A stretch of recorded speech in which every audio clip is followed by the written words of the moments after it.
And we're live. Tony Moran, welcome to the podcast. I'm so honoured that you've decided to accept the invite and come on and have a chat to us. All friends, we go back away. And I just wanted to bring you on because I think your story is so great, it's so inspirational, and it's it's got everything. So I think it's about time that people heard it and we can go through it today. But before we do, because it's happening right now and people are being affected by it right now, is that you're a PT, you work in gyms, and in Liverpool we've been targeted by this rampant Tory government for a local lockdown, a tier 3, the most serious lockdown that anyone can get. And they've closed the pubs, they've closed other businesses and gyms in particular. Now, the rumour is that the gyms, through their resistance in Liverpool and them defying these laws, have got to the point where they're negotiating with the council, they're negotiating with the police, and the restrictions are talking about being lifted. Now, I don't know whether that's true or not, it's just a rumour.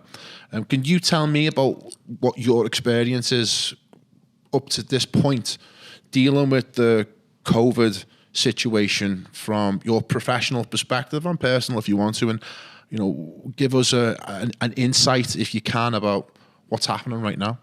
Okay, and thanks for that welcome. It's nice to be here. Nice to see you. Based on what you've just asked me, from the beginning, March, it was difficult for us all in that industry. Also in the other industry that I work in, which is the nighttime industry, because I work security and I manage doors in town. So we've been affected doubly in those two industries. And a lot of people who do work in gyms also work in the security industry for obvious reasons. So there's a lot of people similar to me.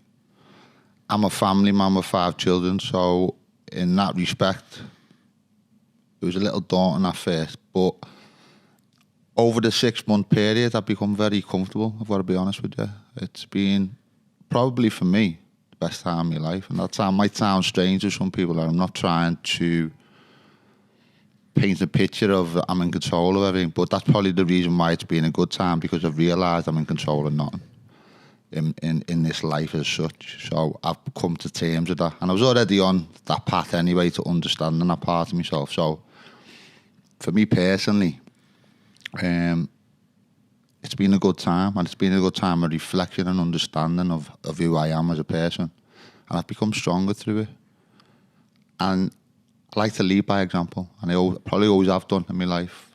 And I've got a lot of clients who look up to me, a lot of people who look up to me. I've got 5 children who look up to me. So I do like to lead by example, and I take that strength and resilience forward into what I do, I believe. Because I get reflections of that from people. So it's important for me to set a good standard and to show what I preach or practice. And I do believe I do that. So I know I'm not really answering the question fully in the way that you asked it. But I see a lot of disheartened people around, and I'm very supportive of the whole community. I'm very supportive of everyone, I've got to be honest with you. I'm a supportive type of person. So I get involved, I'm actively involved, and I'm trying to promote a way to deal with it that's peaceful and that doesn't leave people in a worse position, including myself, because I am active and I'm out there, and I don't want to. There's a lot of potential threats. Not because of the type of person I am, because of the situation you may find yourself in, because you are actively involved. And we all understand what that means. So... Are you back in work? I mean, is your gym open currently? I mean, are you still going? No, the gym isn't open, but my client group is so dedicated to me, I'd say. So you as a personal trainer? So I go outdoors with people. Yeah. My main job is security. So that's been affected mostly. I don't know at all if I'm going to be getting any type of support with that. But I've got a lot of good friends. I've got a lot of support. I've done a lot of good deeds in my life, and I've got a lot of good karma, I believe. And I've noticed that this last 6 months, I've had a lot of support off a lot of people in a lot of ways. That has reminded me that it's good to be good. It's good to be a good person. So those 6 months you're talking about when the first part of the lockdown, and most of us had to spend a lot of time at home that we normally wouldn't do. Is that what you found yourself doing? Because I know you're a very busy, active guy, and you're out there and putting yourself out there wherever it needs to be done. Did you find you were spending more time at home? A lot more time, but it was based on what you just said. Yeah, it's probably the first time in like 30 years I've had a rest, and that's probably no exaggeration. And that may be explained further on in our conversation, but it was nice to me. And I spend the time with the kids, a lot more quality time with my partner. I was resting. As long as I can pay my bills, which I wouldn't say do that much. No, if I can pay our dual household bills, as long as I can cover my way, then I'm a happy man. What do you think about the current situation with... it feels as if it's a tinderbox in Liverpool at the moment. It feels as if we've been targeted by the government. Don't know why. And it feels as if there is a strong resistance, a building rebellion, and it's being led by people who run gyms because they've got the discipline, they've got the muscle, and they're not afraid. What's your reading of that in Liverpool? Reading of it generally, and I know it makes with a lot of people worldwide over social media. Let's have it right, social media. But the people that I've connected with through the fighting combat sports that I've been involved in all my life, so friends worldwide who we communicate with. What I've noticed quite clearly, and this is no disrespect to friends of mine and people who aren't fighters, but I've noticed a very, very obvious theme, and that obvious theme is that people who live, very careful how I say this, but fighting men are men, and fighting men have a certain way of approaching problems in the world, and it's not always about violence. I'm not talking about it like that. I'm talking about it in terms of your resilience and the metal that is formed within you if you're a true competitor. And that'll probably go for people who do other things of a strenuous, tough nature, but there's a different mindset to approaching adversity. And I've been sculpted through adversity, I feel, taught me life through the things I've done. I've been willing to suffer physically to grow spiritually, and I've grown spiritually through physical endeavour. So I've got a different viewpoint, and my viewpoint doesn't always. Well, that's good. It doesn't always fit with other people. But that's good. I want to hear that viewpoint because you're someone who I respect immensely. So tell me your viewpoint. Expand on. Yeah. The structure of a man who. Okay, look. If you look at a military man, I've got good military friends, and these are men through and through, and you've done and seen things that only those type of men are going to encounter. Not everyone deals with it well, but there's the individuals that I know have grown from the experience because they've allowed the experience to develop them rather than crush them. Similar to me, your vibe attracts your tribe type of thing. I've got a lot of solid friends who are and there's a lot of women out there, by the way. I'm not just saying about men, but I'm a man. My friends are mostly men, or they are all men. So that's just the way it is. That's how I see the world, and I see these men rising up and speaking out, and they're speaking the truth. I speak my truth, and sometimes it takes a lot to do that because I've branched over from being a fighter and a what they call a doorman. You know what I mean, with a certain type of. But people know that I've also got this other sort of thread to me, which is I'm quite a spiritual philosopher. Yeah, and I write poetry, and I'm not a warrior poet. I'm not ashamed. Yeah, I'm not ashamed to speak my truth. It's a very specific role in history. Is the warrior poet? Is the poet who can speak about the human condition. At the same time, he can kick ass. I like that. It's a really interesting dynamic, isn't it? Because it feels as if they should be polar opposites, but when they're combined in one man and one person, that can create, a lot of friction. I'm aware of the way I'm seen like that, and it's not lost on me, and it's not something I've used to my advantage. It's just who I am. Do you know what I mean? But I am aware that that's a valuable part of me because I transfer it to my children, and my children are growing to be similar type individuals, and you can have both, I believe. So, okay, so let's we'll move on from this. We'll finish up on. So in all, we think it's a positive thing at the moment that the gyms are fighting back and being the at the vanguard of this rebellion. Let's call it what it is, and I think it's a good thing. Yeah. Nice to see people standing together for the change. Yeah, I like that. I like that aspect of it.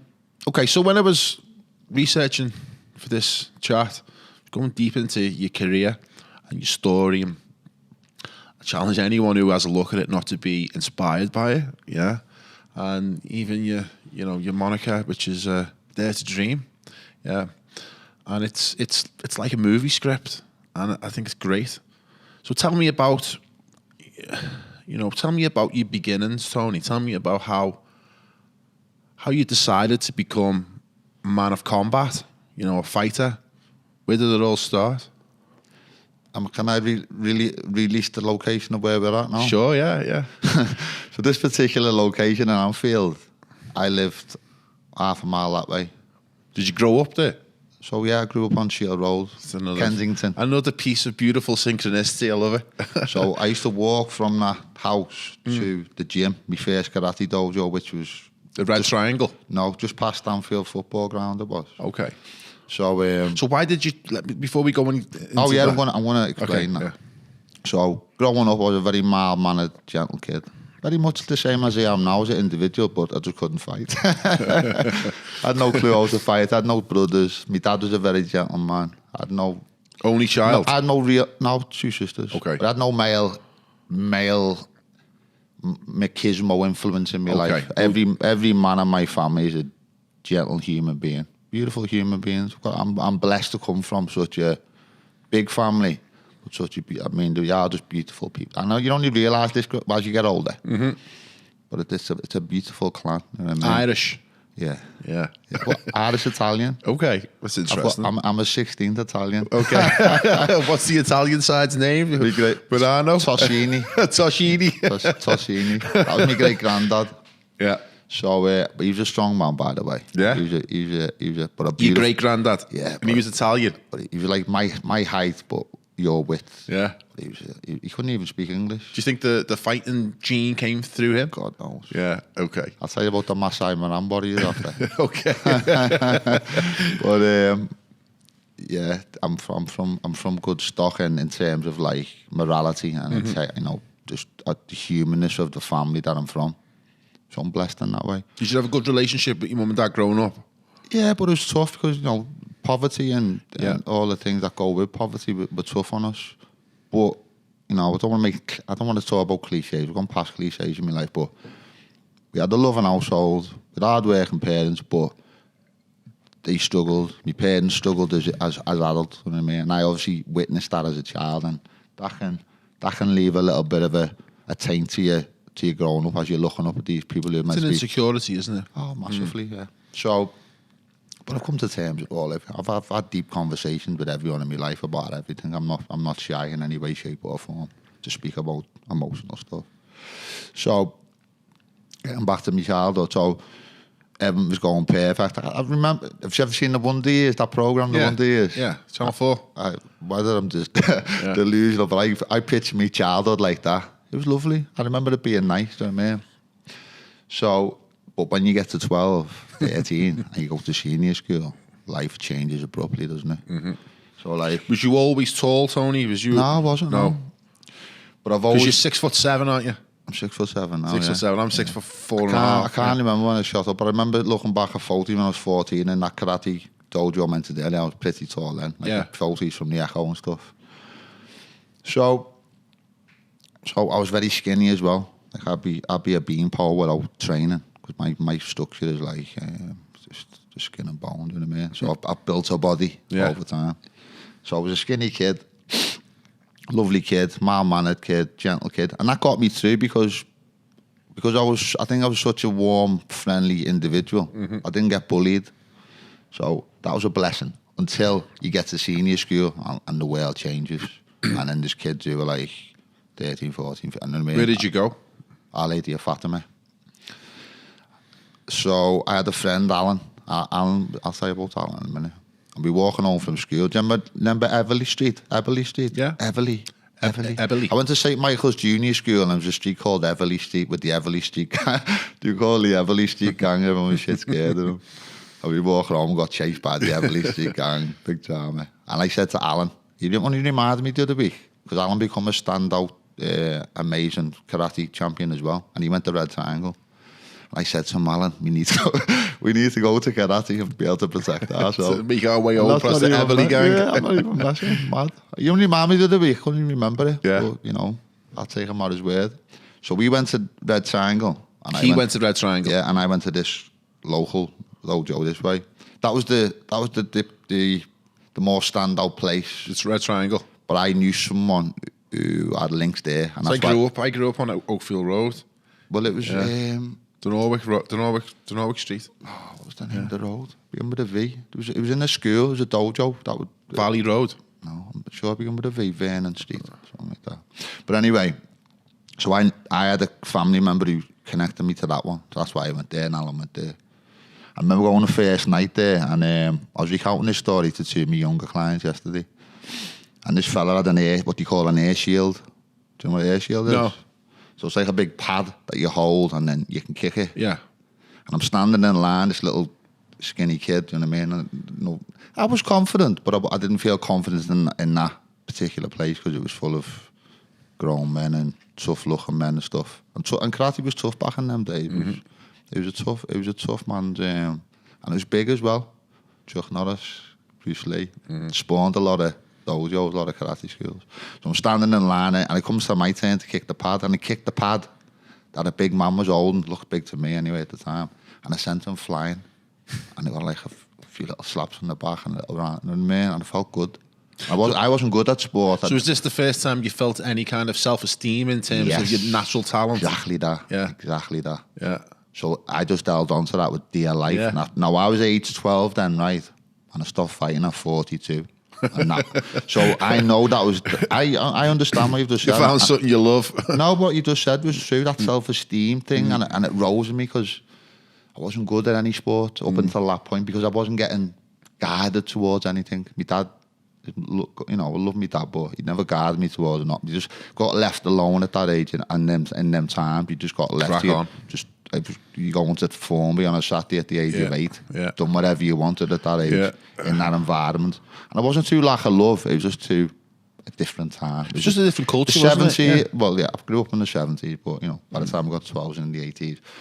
So, effectively, that was me realising I was good at something. And I wasn't doing it because I wanted to be a fighter and I wanted to go and beat people up. I wanted to do it because I wanted to just be good at something and be respected for being good at something.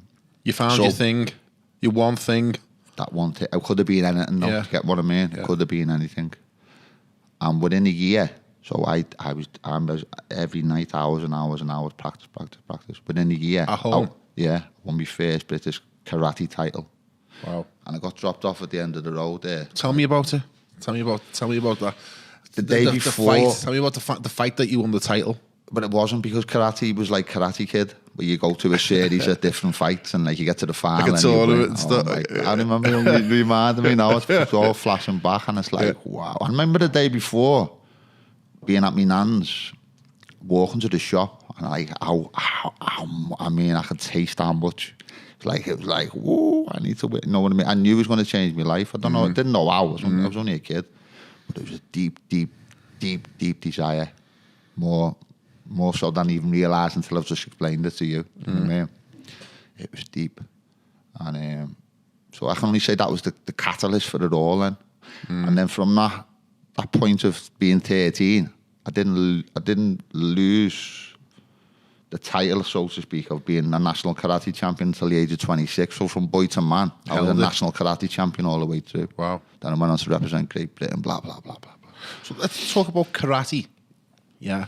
And we were chatting about it the other day about, is it real? Is it just a sport? Is it something, is it just something that is meant for fun? In terms of, would you use karate when you're fighting in MMA or anything like that? Or is it part of this kind of myth?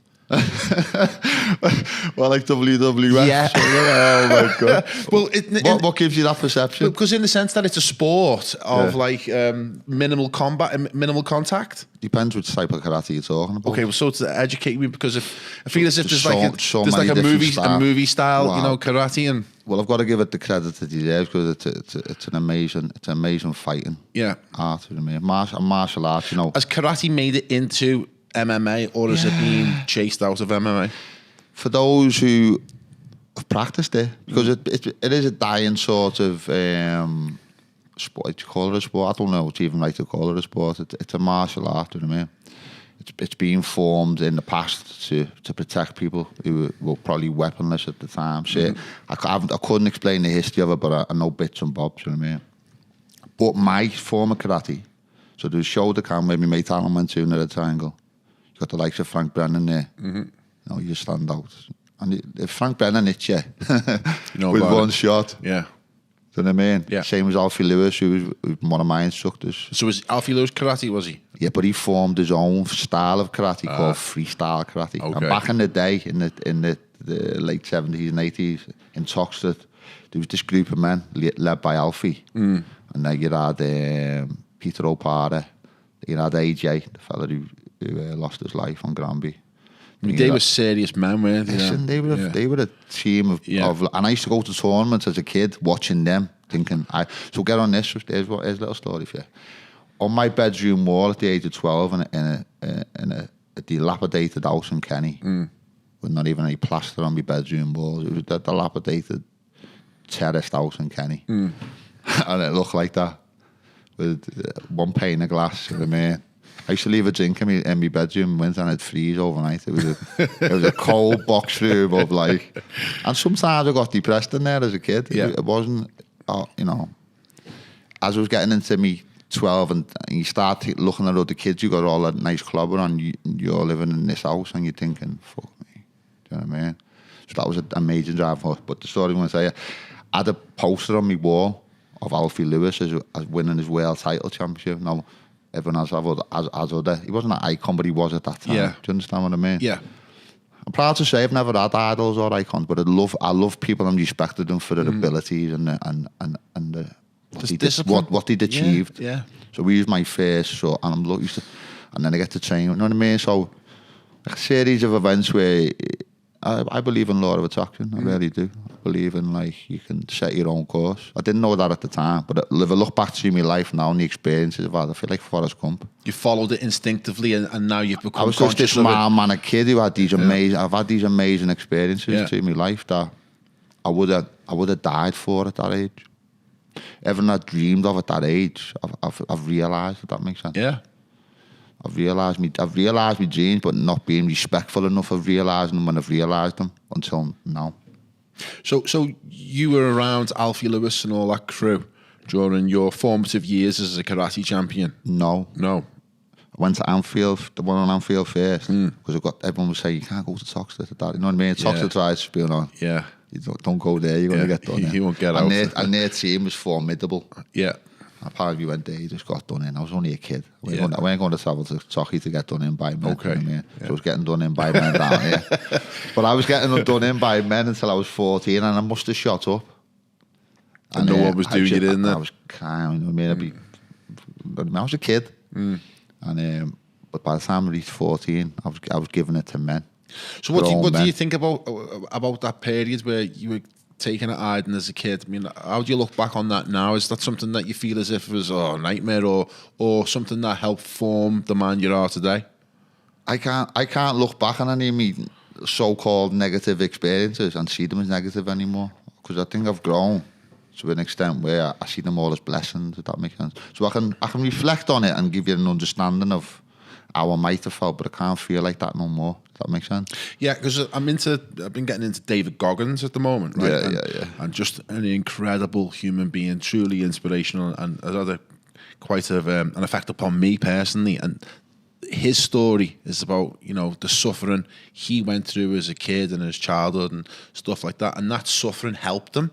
It helped him to become tough, and it helped him later on in life. And even though he had a really bad childhood experience, is that he doesn't look back at it in negativity. He sees that as part of his particular life journey, and it shaped him into the man he is today. And I fully recognise and believe in that as well. Yeah, it's that adversity, that suffering. Because I thought one of the things he's talked about was that he had to make a callus in the mind. If you play guitar, you have to, spend a week or two getting your fingers hard. Well, he put himself through suffering in order to make his mind tough, so that he could endure these tough physical pursuits. And it seems to me that you've had similar experiences that have toughened you up for the bigger ones that have been waiting for you ahead. We've all got a path, I think. But yeah, I agree. I think I do agree. Got to speak from my own heart on this one, but I was prepared to suffer at that time because I knew it was going to lead to something better than where I was, and where I was didn't make sense, and I didn't. I remember looking in the bedroom mirror when I was about 13. I've got a very vivid. I can remember things vividly from when I was 3, vividly. And I've recounted these to people, so I know there's not. Now, here's another surprising thing. I've had 30 years of blunt head trauma at a very consistent, high, tremendous level. I've had 2 fractured skulls, but I feel like my brain works better now at 47. More space to move. No, but I mean, think about that. 30 years of blunt trauma to the head. Some heavy blows. So do you think it's overrated? Overrated. Do you think it's do you think the fear factor that certain elements of society likes to impose upon combat sports and says, this is not good for you, this is not good for you, but like you've said yourself, is that you're probably getting smarter as you get older, aren't you? Do you know what? I'm not going to agree or disagree with it, but this is what I believe. Probably going a bit esoteric here, but I believe my path was set. I had to go through those experiences, and something greater than me is because I can't. I've tried to work out how because I've been for brain scans and they said my brain looks fine, and I know there's trauma my head is taken. So I think, how's that possible? So I've had to heal myself to the fact that I don't buy into it, and I don't. So I'm a great believer in that as well. I believe you can heal your own body. Absolutely. I really do believe that, and I've healed from some just very serious injuries with the power of the mind. If you want to talk the power of the mind, but we'll get to that. So let's get back to the karate, right? So you became the champion.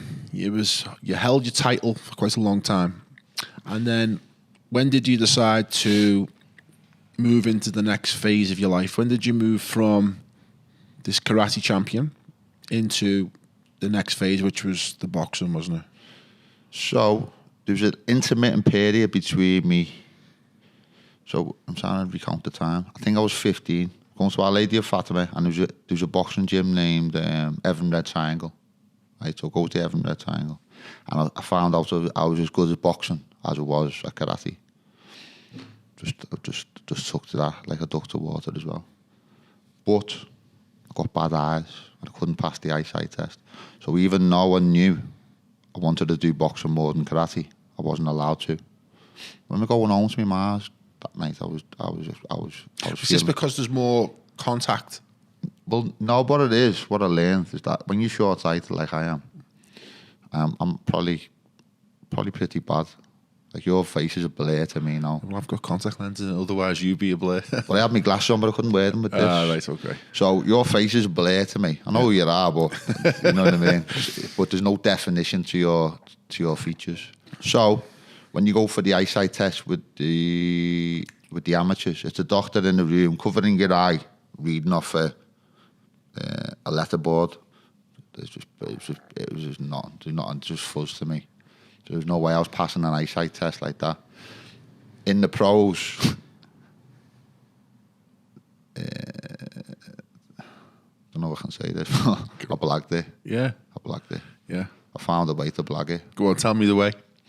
Will it leave me in any legal sort of mix-up? No, it's well in the past, isn't it? It is, yeah. The statute of limitations is in place, mate, so after 6 years... I had to find... So I'll say the rest of the story. And so I knew at 16 or 15, whatever that age period was, that I wanted to be a boxer. Mike Tyson does come out. So this is this is the defining moment, isn't it? So at 12, around 15 to 16, I go to Evan Red Triangle, spend like 6 months to a year there, go for my medical, get dismissed, gutted, because I knew. Because I already knew at that age the difference, because I'm seeing Mike Tyson on the telly, I'm not seeing karate fellas on the telly. I'm seeing all these boxers, whoever they were. He was just incredible, wasn't he? Yeah, but I'm seeing fame and fortune on the telly. I'm not seeing that through karate. Okay. So I want to be a boxer now. I want the fame and the fortune. That's going to help me escape the life I'm not happy with in terms of the financial stuff that we haven't got. So I want a better life. That was all based on, that was my train of thought, I can remember at the time. Get dismissed, go back to karate, spend a couple of years partying, just messing around. Go to Alfie's when I'm 21, and then carried on becoming successful and competitive, doing the Great Britain squad. I had a good time, you know what I mean? But by the time I got to 26, I was getting a bit bored of it. And I wanted to fulfill this dream that I had to be a boxing world champion. And at the age of 15 or 16, whichever it was, I remember in school, in that Lady of Fatima, inscribing on the desk that Tony Moran, world boxing champion. That was it. That was my message to myself. On a wooden desk with those what would you call it? The metal scraping on. That used to put your pencil in, draw compass. Compass, yeah. I just bored in school, listening to the teacher going on. Because I might have heard a story of someone saying, like, you know, I can't remember why I done it, but I did it. So that was a pivotal. That was a strange pivotal thing that I done. And then I never gave up on that dream. As much as like there didn't seem to be a way for me to fulfill that dream. I had to find a way. Went to the Rotunda to see Jimmy Albo and begged him to let me, you know, to find a way to do the test for me, because I wanted to become an amateur fighter. Because I knew the importance of building a pedigree as a boxer. Didn't happen. Waited another 2, just messed around for another 2 years. Opened the kickboxing club on Shield Road. That's another good one. So served the community, fulfilling the obligations to give back, which I did. And then I think I was 28. I had to find a way. And one of the students in the karate club worked in opticians. She helped me find a way to fill that form in. So tell us, come on. So then I went to every boxing manager and trainer in Liverpool, and no one would give me a chance. He buzzed off me effectively. Yeah. Because the question is, well, how many fights have you had? I've had about 200 karate fights. How many boxing fights have you had? No, I haven't had none. See you later. And then there was a lad working on the door with us who put me in touch with John Smith. And John Smith's still going today. Love John Smith for the opportunity he gave me, and I'll always be in love with the man for the time and dedication he gave me. But John ran a journeyman stable at the time. Don't know if he still does, but at the time it was a journeyman stable. That was what was on offer for me at the time. How old were you? I was late 27. In my later year of 27. Was you still doing karate at this point? Still training. I've always been a competitor. Yeah. And I've always trained. I've always kept myself in tip-top shape. So yeah, I knew how to train. Look after my body. But you kept plugging away, trying to find a way into boxing. I was just a hardened competitor. Yeah. And karate is, if you meet the right people, is a hard competitive sport. But it's just a different format. But I was a tough competitor. I was a tough, capable individual as a fighter. Let's have this in context. I was a very capable fighter in my own way. And freestyle karate is a very fluid, beautiful art form. But I added a lot more impetus to it. I was very aggressive with it. That makes sense. So I became quite renowned on the circuit, and I'm quite feared the right word. I don't know, because I don't really want to think like that. But I know how people reacted to me, and they look worried when you're fighting me. So I had that sort of, what's the word when you got that? Aura. Aura. Yeah. I had that. Same aura as what Alfie and his boys had in when I was looking up to him as a kid. You know what I mean? I took on that sort of aura, but it was a genuine thing. It wasn't put on. I was just good at what I did, and I wanted to win. So I took that into boxing. So how did you get in? Tell me the story. How you got in? What was the the hustle? John gave me a tryout. Yeah. Said he had to see how fit I was. Then I had to go for a spar with some ABA champion in Kirby named Darren Chubbs. For my first proper boxing spar as a man. I'd sparred as a kid in the Everett Triangle. But John's test for me was to take me to Kirby, throw me in the ring with a heavyweight ABA champion, and obviously tell him, fucking knock fuck out of him. I want to see what he's got. So I've never been in a boxing ring like that before. And I'm used to karate. Was it a rude awakening? Oh yes, very rude awakening. But I woke to it. Do you know what I mean? I knew I had to prove myself. I was only 13 and a half stone. What was proving yourself be in that situation? It was just be able to inside me. So I'm 13 and a half stone. This fella's 16. He's a big fella, and he knew how to box. ABA champions know how to box at that level. So he's hitting me with shots I've never been hit with before. In quick succession, because karate is a different style of getting it. You know what I mean? Like, you get kicked in the head, you know you're being kicked in the head, and you're going to understand you're being kicked in the head. But because boxing's so fast and the shots are coming in, so bah, bah, bah, bah, and my head just going bah, bah, bah, bah. And I'm thinking, what the fuck? You're getting stunned and you don't know where you are, but at the same time, you do know where you are, and you know, I better fucking show what I'm worth here, you know what I mean? And I did. So just snapped out of it, because it was just. Well, I wouldn't say it was a shock. It was a shock, make it sound like I'm not used to fighting, because I was used to fighting. It was a shock. The difference between, I've got a pair of boxing gloves on, I've got to fight in a certain way, I've got to fit a certain criteria of how to fight. I couldn't go into a karate stance, that would look stupid. Yeah, is karate more of a kick-led form? My kicks were probably my best weapons, karate. Yeah. But what I'm trying to say is, you go into a gym, Thai boxing gym, whatever gym, you've got to sort of fit into that mould, haven't you? Yeah. So if I would have started pulling karate moves off, I would have felt embarrassed. Yeah. And it just wouldn't have fitted the occasion. Yeah. Does that make sense? Totally, 100%. Yeah. So did you have boxing moves down? No, I didn't. You was having to hustle it? I took, look, again, and I'll be very, very clear, John was the person who gave me the chance and the opportunity, and he's the person that I've got a lot of love and loyalty in terms of inside. But I've got to be honest, at the same time, John didn't really teach me how to box. He was there every day. He was there, and he got me fit and he got me strong. But we were fit and strong to go at a minute's notice, at a day's notice. I took that. We should take fights a day, 2 days notice, 3 days. Do you understand what I mean? Mm-hmm. So it's not like you're getting looked after. The promoters aren't looking after you. The managers aren't looking after you. You're the cannon fodder to come in for the lads who they really want to see go to the top. That makes sense? Yeah. So our job was but I wanted to be a champion. I didn't want to just be cannon fodder. Do you understand what I mean? I had a higher expectation than myself. But you go against people who've been amateur fighters at high levels since. But I was proving myself in the gym over and over and over again with names that you'll know, with a lot of people that have become famous through boxing since. So I'm thinking, I can match this. But I was matching it not with boxing skill. I was matching it with tenacity and with toughness and with determination and with drive and with energy. Do you know what I mean? I wasn't matching it with boxing skill. But so for the 6'7" guy, he's just like trying to stand there and have it with people. It works to a point. Yeah. But when you get to the fine tuning bits, you're leaving a lot of gaps. I used to block shots from my head, basically. I could take a good shot for a big tall fella. Yeah.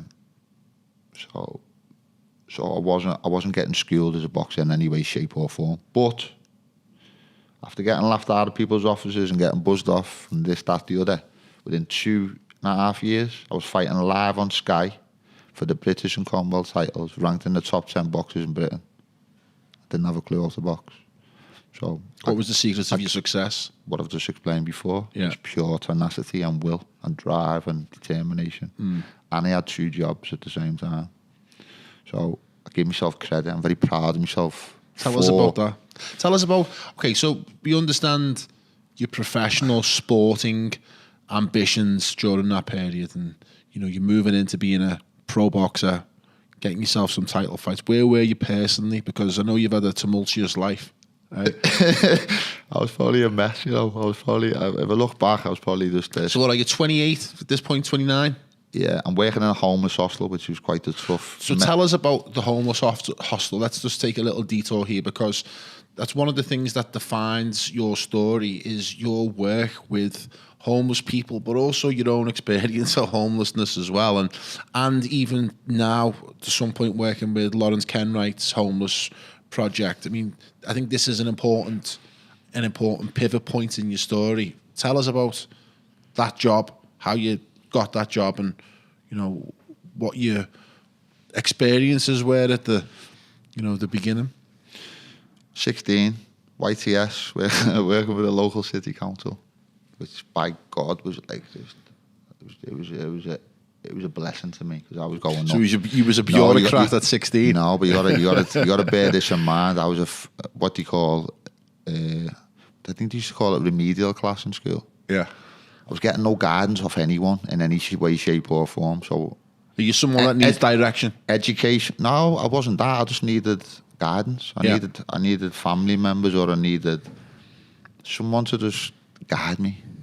I guide my kids. I don't tell them what to do, but I guide them. I know what's potentially going to be beneficial to them, but I let them make their own choices, and I guide them. There was none of that in my life at any stage from anyone.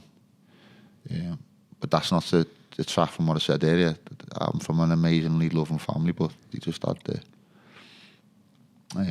my particular family, because there's many of me extended family who've gone to achieve a lot of success, and they're from the most hard areas of Liverpool. But the guidance, and my mum and dad mightn't like me saying this, but it's true. I wasn't guided. Education took a terrible turn. So I had one shot I got from the careers teacher was an application to Liverpool City Council, and the fella I met at the job interview was a bit of a nerdy type, council officer type guy, and he seen on my application form that I put down a box there in a triangle, and that conversation got me that job. Wow! Because his uncle was a boxer, and he liked the fact that he had someone to talk about. He had a link to some, he's the type of guy who was. I could tell he wanted to talk about being tough and stuff. Yeah. So I know that for a fact that was me getting the tick on the application. Yeah. So from that point, then we got options. Where do you want to go and work in the city council? And I chose homelessness at 16. I was, oh my God! Why did you choose no that? Way. Why do you think you chose that? Because it's quite an unusual choice to make, isn't it? Yeah, but no way, right? My first job was in Anfield Housing Aid, just down there. Yeah. Wow. This must be like a synchronicity moment. Yeah. Wow. But yeah, why do you think you chose homelessness? Because from a kid, I had when was this? This was late 80s, mid 90s. Yeah, but I've always been a protector of people since I was a kid. I always looked out for the kids who were getting bullied. I always looked out, even if it meant I was going to get it hard for looking out for them. So what's that part of a person where altruistic, yeah. Empathetic. Yeah, so you feel empathy for your fellow man, and you want to help. I've just got a humanness about me that extends to other people. Mm-hmm. That might even be saying I've just got something inside me. Don't know where it comes. You're tough. You can. I wasn't tough. But I wasn't tough. Okay. I'm sure when I was a child, but I had the same traits in me as a child as I have now. They're just more well understood now. Well, maybe I understood them better as a kid, and they were just beaten out of me by life. Do you know what I mean? But they weren't, because I've always whatever that little spark in me is that does the good stuff. Yeah. It's pointing me in the right direction, and it's always been there at the times when I've needed it to say no, when that line could have been crossed, and many times to do many different things that people do when they want to survive. So do you think that that part of your character, that part of your soul, is what guided your hand when you chose this career path, because it has been somewhat of a career path for you, hasn't 20 it? odd years, working yeah. in this field, which is a really, really unusual field. Deeply involved as well. Yeah, because not only have you helped people who've been homeless, but you're like a method actor. to really understand the homeless. That's a small element of 20 odd years. Though. Definitely, but even so, you've got that experience from a first-hand personal level, which gives you even more empathy and even more understanding with the people that you work with. So tell me, you went for that job in the council, and so we started Anfield Housing Aid down the road there, and that was when what they call it's called the bed sit department. So you're talking men off the street, the men with the real problems, the pure alcoholics, the men who've got no future other than a roof over their head and continuous at that time. Okay, so that's interesting. That so homelessness in the late 80s, early 90s is different from the homelessness today. Vastly different. Because you remember the guy in Liverpool city centre who used to play the cardboard guitar. Yeah, he was the old tramp. So we're the first type of client group that I work with. That type of client group. Yeah. So that was more of the type of people who were homeless at that point. Would you say that they had mental health problems? No, that was just a particular area. But so Anfield Housing Aid catered for all homelessness. It was housing. Okay. So if you were homeless or you had housing problems, you come to Anfield Housing Aid or Granby Housing Aid, which I started working in a bit later. So you came to Anfield Housing Aid with your problem, whether that was full-blown homelessness, with your family. The place was just chocker every day. And it was quite... desperate people looking for somewhere to live. But I was good at it. Yeah. And people, I knew, even at that age of 16, I was good at it. I had to do reception. I had to do reception at 16 as part of your job. I learned how to communicate with other humans. I was probably all right anyway, but I just learned how to deal with like the most damaged people. So it was a bit of a vocation for you, would you say? I think so, yeah. Yeah. It must be, because I've done some deep, meaningful things with people who've been deeply, deeply suffering. I had some horrendous experience. I mean, shocking. But I stuck with it for 20 odd years, and I didn't feel burnt out till the end. And again, this is crazy, but it was linked to a woman who was working in the female homeless service at the time, and something happened around the corner that I'm not even going to go into because it was so horrific. And it was the end for me. It was like... Was this... Sorry, so have you jumped ahead of this? I'm getting to the point... well, I can't remember what your original question was. There isn't one really. We were just talking about that's just coming to my mind. The general nature of dealing with homelessness and homeless people, which must be quite a traumatic experience. Dealing with these desperate people who've got not much going on in life, and really at the bottom. If they go any further, they go under, don't they, completely, and they don't get back up. So it must be a traumatic and difficult job. Did you felt as if you'd had to become desensitized to a lot of people's issues? That was my blessing. I didn't, and I loved it for the most part. I loved helping people. Something in me that just responds to doing that type of work, right? And I done it well. But I just got a bit emotional, and I wasn't expecting that. So tell us about that. So what I'm trying to say to you is, I got to a 20-year stint of doing. I'm not maybe longer. 16 up until late 39, maybe 40. But the thing that stopped me doing it was what happened to some woman around Tell here. us. No. Tell us in. No. Hold back the details. Hold back the names. One, it would. To me, it would. It'd be disrespectful to her because she took her life after it because it was so horrific what happened to her. I supported her right the way through it because I was the staff on duty when she come into the centre, and it like it's I mean how to try and explain it to you. So, I wasn't expecting this, but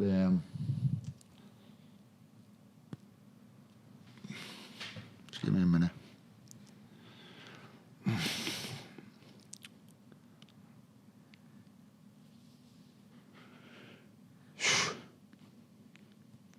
You all right? Yeah. It's deep.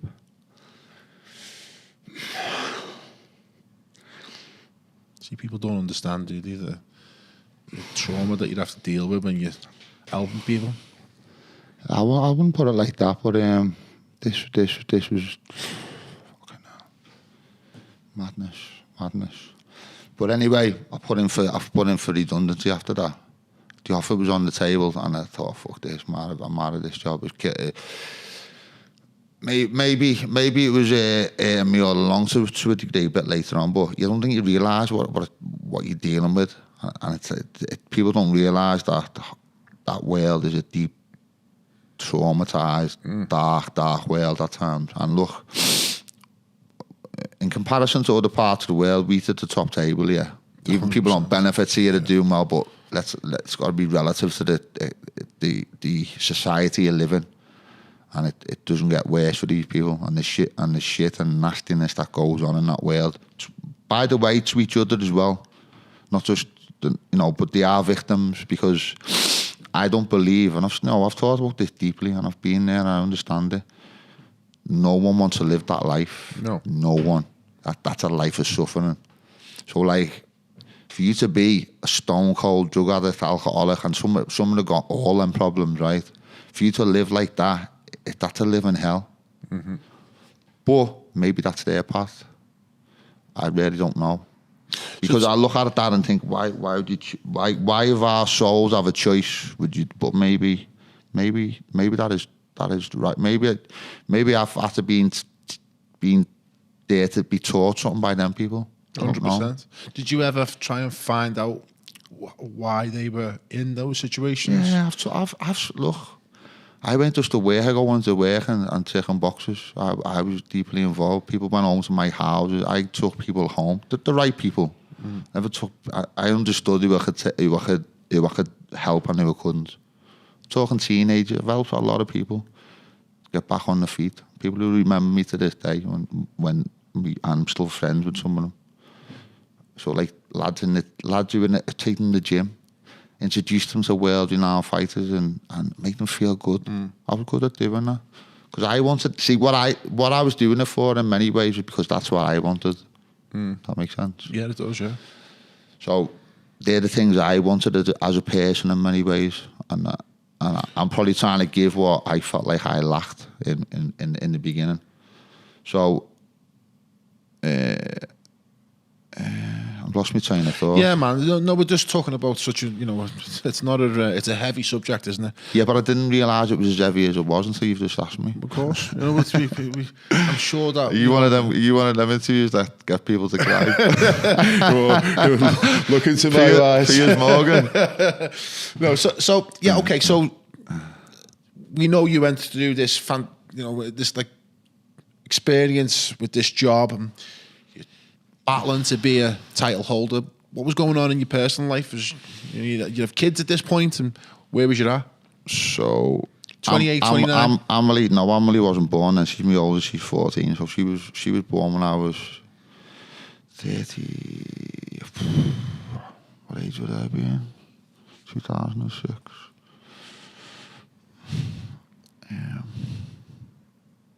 Mid-30s. So I fought for the world title on 4 days' notice. Who was the title? Why Amelie's mum was pregnant. Who was the title fight against? Some Hungarian dude up in Scotland. Took her on 4 days' notice. Brodacki. Yeah, man. That's him. Taught me ship had come in. But I still had the balls to take her on 4 days' notice, right? Working night shifts and all that. But that's how I lived. I could just switch on. I was fit all the time anyway, because the way John trained us, but I was just driven. But driven, I wasn't driven in a positive way. I was driven from lack. Would you say you're organised, like time management organised? Because that seems like, seems like it requires a special type of discipline to be able to operate two jobs, run a relationship with a woman, right? And time consuming they are, and at the same time manage a world title ambitioned boxing career. How did you manage to juggle all those things? What were your tactics? So I'd try and get on nights predominantly and work 12-hour night shifts, but you'd only have to do 3 or 4 to get your working hours in a week. So that was one of my little ways of doing it. And then I'd work a night shift, get a couple of hours sleep after the night shift in like the staff room, and then go to the gym, but the gym didn't start at 10 o'clock. I think we finished at 7 or 8. You get an hour on your break, and then if you're lucky, you get another hour or two. Do you know what I mean? But on average, 2 to 3 hours after or during the night shift, or a bit of both. It's like I take my break at the very end, and then sleep into my own time, if that makes sense. So doing that, go to the gym, get my training done, go home, sleep, get up, go for a run, go to work, repeat. So did you like that though? Because I mean, I like that level of routine. Me sometimes I didn't. I did and I didn't, but I was doing it all from a place. I remember what I was doing it for. I was doing it from a place of lack. I was doing it from a place of being driven to succeed. From this kid who didn't want to live that life. That makes sense. Yeah. And it doesn't leave you, does it? And there's some very successful people I know, and they'll be honest enough to say the same. Doesn't matter what level of luxury or material wealth you can achieve. If you're not fulfilled in there, it all means nothing. And I've felt that feeling. I've done pretty good in my life at certain times. For a kid growing up in Kenny with nothing, I've done pretty well. But it was all based on hard, torturous work, 100-hour weeks for years. If you include the fighting level. So I had to commit like a full-time fighter. I couldn't do it by half. Working on the door 3 nights a week. Doing the hostel work. And don't forget, when I started getting money, it's the first time I ever had money. So if I can earn £1,000 a week for doing 100 hours, that was still a lot of money for me. £10 an hour jobs though, you get what I mean? So you're putting you're giving your labour for that coin, but it still felt like a lot. It still felt like success to me. Yeah, I was still able to buy a nice house and walk. I was still able to drive a nice car, go on luxury holiday. This was all new to me. Do you know what I mean? It's a bit of a high point in your life, then, is it? Yeah. No, no, because I'm trying to explain to you. I'm trying to explain to you that the material trappings didn't give you what I imagined was going to bring me. It didn't bring me fulfillment. It didn't know. I wasn't feeling happy. Yeah. Apart from spending time with kids. So why wasn't you happy? What was missing? Do you think that you needed, or don't you know? Didn't know at that time. I know now. Yeah. It was just about becoming comfortable in my own skin and being. Yeah. The person I was before I got into fighting is not the person I become while I was fighting. And I didn't become nasty or bullyish, or I didn't feel like me. Because you're surrounded by different people when you're a fighter. And if you're doing all right, and then people, I don't know, it just took me probably a direction in my life where I probably wouldn't have went if I hadn't found fighting. I probably would have been like that. Computer nerdy. I don't know what it would have been. You used to say what it would have been. But fighting took me on a different trajectory that wasn't fully in essence with who I was as a human being. Does that make sense? Yeah. But a lot of fighters go down that route, by the way. So tell me about, okay, we've got a good idea now of where you were at. Tell me about the title fight. Which one? Is it the Peter Brodacci? The one that I got a world title shot for 4 days notice. Yeah. Tell us about that. It was in 2009. I mean, okay. No, it wasn't 2000. So it wasn't 2009. Can you remember all your fights? Mainly. Yeah. Mainly. Just a blur? No, if you wanted me to go to, is it called a chronology? No, sorry, I don't mean it like that. I'm not asking you to go to all your fights. Do you remember getting in the ring? Do you remember getting hit? Do you remember? Yeah, I mean, if you still got... I remember. If you still got full cognizance of... I think so, yeah. I believe I do, yeah. Yeah. Funny being knocked out in one professional fight. And don't forget I fought...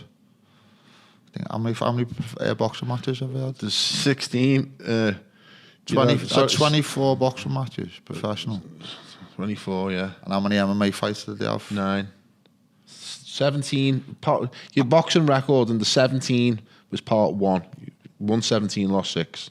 How many MMA fights did they have? 9. That all they had, yeah? Lost. No, sorry. You won 9, lost 6. So we had 15 MMA fights. Yeah, and squeezed all them into 2 years. And then you'd had another 4 fights for your second round of boxing. So how many boxing matches did they have in total? 17, 20, 21.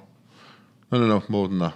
I don't know. 25. Yeah, 25. But yeah, I've got a good memory of like going to the venues, what happened before the fight. Yeah. Obviously, so the Mark Hobson fight, the British Commonwealth title fight, which by the way, it's my absolute honour as a 2-year boxer got one of the best fights of the year. Yeah.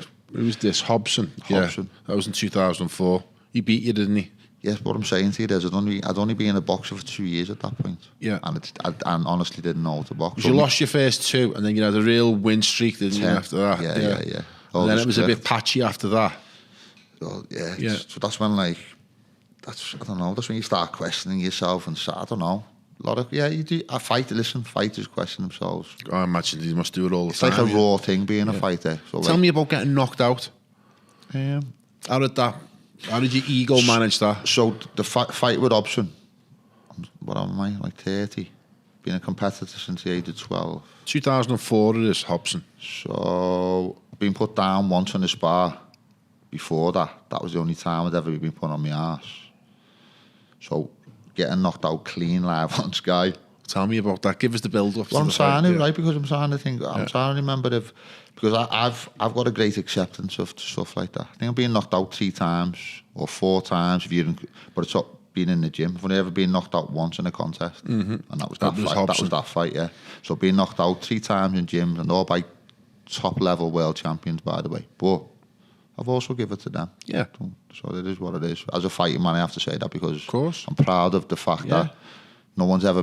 there's one fighter I've mixed it with. I've hardly ever laid the glove on, and I make that clear because it doesn't. I want to be totally and utterly like... But the first time you get knocked out as a fighter, that must be kind of a very definitive moment in your career because there's so much connected to that, isn't there? Oh yeah, a lot of ego, a lot of pride. Yeah, but tell us about. Can you remember the punch? Only by watching on the telly. but I'll tell you this: when I watched it on the telly, and when I stood up, and when I woke up, and when I stood up, and I immediately respected the fact of what I just engaged in, and I immediately respected the fact that I'd just gone, because I nearly knocked them out just before that, by the way. Because there's a lot of fighters who can't handle it, can they? I mean, they don't come back after that. They can't handle. Seen that happen many times. They can't handle the psychological effect that has upon their, their self-image. It's a deep thing. I can imagine it is. That's been a manufactured thing for fighters, and it's really? unfair. Yeah. I put a video out years ago called "Fighters Fear of the Knockout." I've seen it. I think I explained it pretty eloquently. You did, yeah. And I believe that to be true, because if a fighter has to believe that getting knocked out spells the end of him as not only as a fighter, as a man. Do you understand what I mean? It's a big thing, isn't it? Well, and this city, I'd say, was even more on that.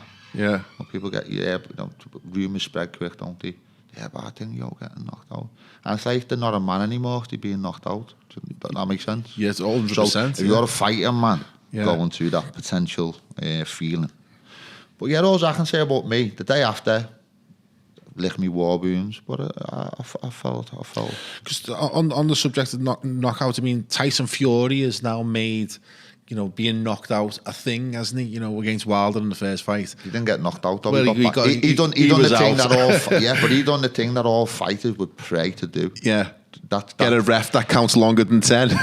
You know what I mean? To go down like he did and get back up, that's incredible. That's a fighter's dream, that. No, but that's now defined him as a boxer, isn't it? In a sense that people go, wow, okay, not only this guy is tough, not only is he, a great boxer, but he can drag himself up from the lowest low. And yeah, but he did do that, and not many people do drag themselves back up. Yeah, that's do you understand what I mean? Totally, yeah. And the most unique one that you'll ever see of that is with a fellow who died on a motorcycle not long after. What was his name? Boxer. Yeah, it's one of the greatest fights of all time. He rated as he was. What was his name? He was absolutely getting mullered. He was just out. I think he went down 3 times and he got back up and knocked the other fellow out. And then he later died, and like an Hispanic looking dude. And then he died on a motorcycle accident a little bit later on. I'll find the link for that one and show you the. Yeah. Yes, so that's interesting. So okay, then Hobson was that was the end of your win streak, wasn't it? Yeah. So we had 2 losses, 10 wins, Hobson. Yeah. And then it went a bit sketchy after that. Yeah. So tell us about, the whole period. Tell us about the win streak. Who was your coach?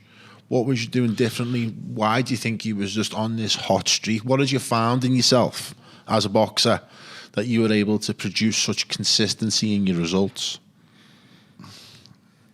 I'd have to say I wasn't a boxer. From what I've learned since then, Yeah. the age of 40, I wouldn't say I was a boxer then. I was just a fighter who found a way to win. And what was your way? I mean, it must be really hard to get near you. Probably using more. Listen, I'm not discounting John's training, by the way, as well, because John had us like machines. We were absolute machines in terms, so that goes a long way, you know.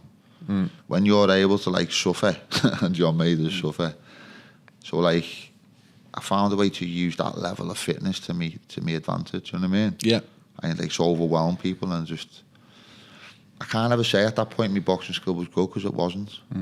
I was just willing to just go for it, and going for it got me the win. Would you go the distance? Going for it with option might have nearly got me because I did catch him and nearly, but his boxing ability was so much greater than mine. Yeah. That makes sense. Yeah. So without me just going for it, which I did because I knew I was up against it, so I just went for it. And it nearly paid off, but then it didn't. But still, I got the respect for that, you know what I mean? Yeah. Yeah. And that's probably how I've conducted myself. You got to bear in mind, you know, up until the age of 40, I never had a coach who was my coach. So I went to martial arts school. So John coached his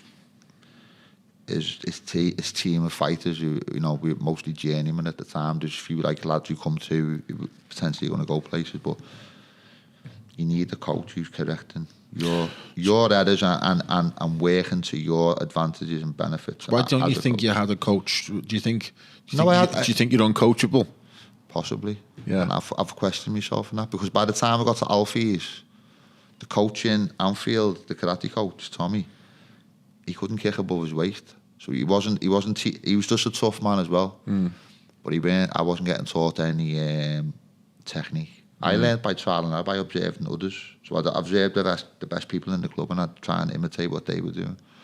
And I just carried on doing that. So by the time I got to Alfie, I probably thought I was already too tough to be taught. That makes sense? Yeah, yeah. I probably weren't listening at that point because people feared me in a fighting ability sense.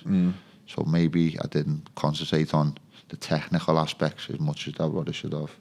And then when I got to John wasn't really there to teach people how to box. John was there to prepare you to get ready for fight at short notice. And that's what he did. And that's what he come to the gym every day to do. God love, you know what I mean? Got to love him for that because he was there, dedicated, getting us fit, ready and capable. But skill-wise, there wasn't much time spent on that. But you had a good run there, didn't you? 10 wins. I mean, you must have been doing something right. I mean, it must have been... I can only allude to what I've just said. Were these points wins, knockouts? I mean, what bit was... of both. Bit of both. But I didn't know to... As a boxer, I didn't know to produce... I had no blueprint of how to produce a knockout, if that makes sense. Yeah. I knocked people out, and it's only looking back that I realised, obviously, everything, all the components come into place at that particular point for me to knock someone out. But I wasn't really taught how to punch from the correct position. So I was punching like arm shots, karate style. Yeah. And on occasion, it'd work, and I'd knock people. So I had knockout power, but I didn't know how to replicate it. So that's it. That's the best way. No fine tuning took place with me until I was 40. Okay, so let's move forward. It's 2007. It's your last boxing match. It's against Chris Bacon, which you lost. This is my first part of the boxing. First part, yeah, part one. Yeah, 2007. So, what? Why did you decide that you'd reached the end of that particular part of the journey in boxing? You sure the world title fight wasn't the last one? The first WBF one? Pretty sure it was. I don't know. I'm going off what your record is online. Where did it say that Geordie one was? Georgie Hidefi. So he was 17th of the 3rd, 2006, and then you had one after that with Chris Bacon. Oh, right, okay, I get you. Yeah, but you know, you tell me. No, you're right there, yeah, you're all right. But anyway, so let's go back to... that was an area title fight, and I wanted titles, I was desperate for titles. Tell me about the Georgie Hidefi fight. That's the 4-day notice world title one. Yeah.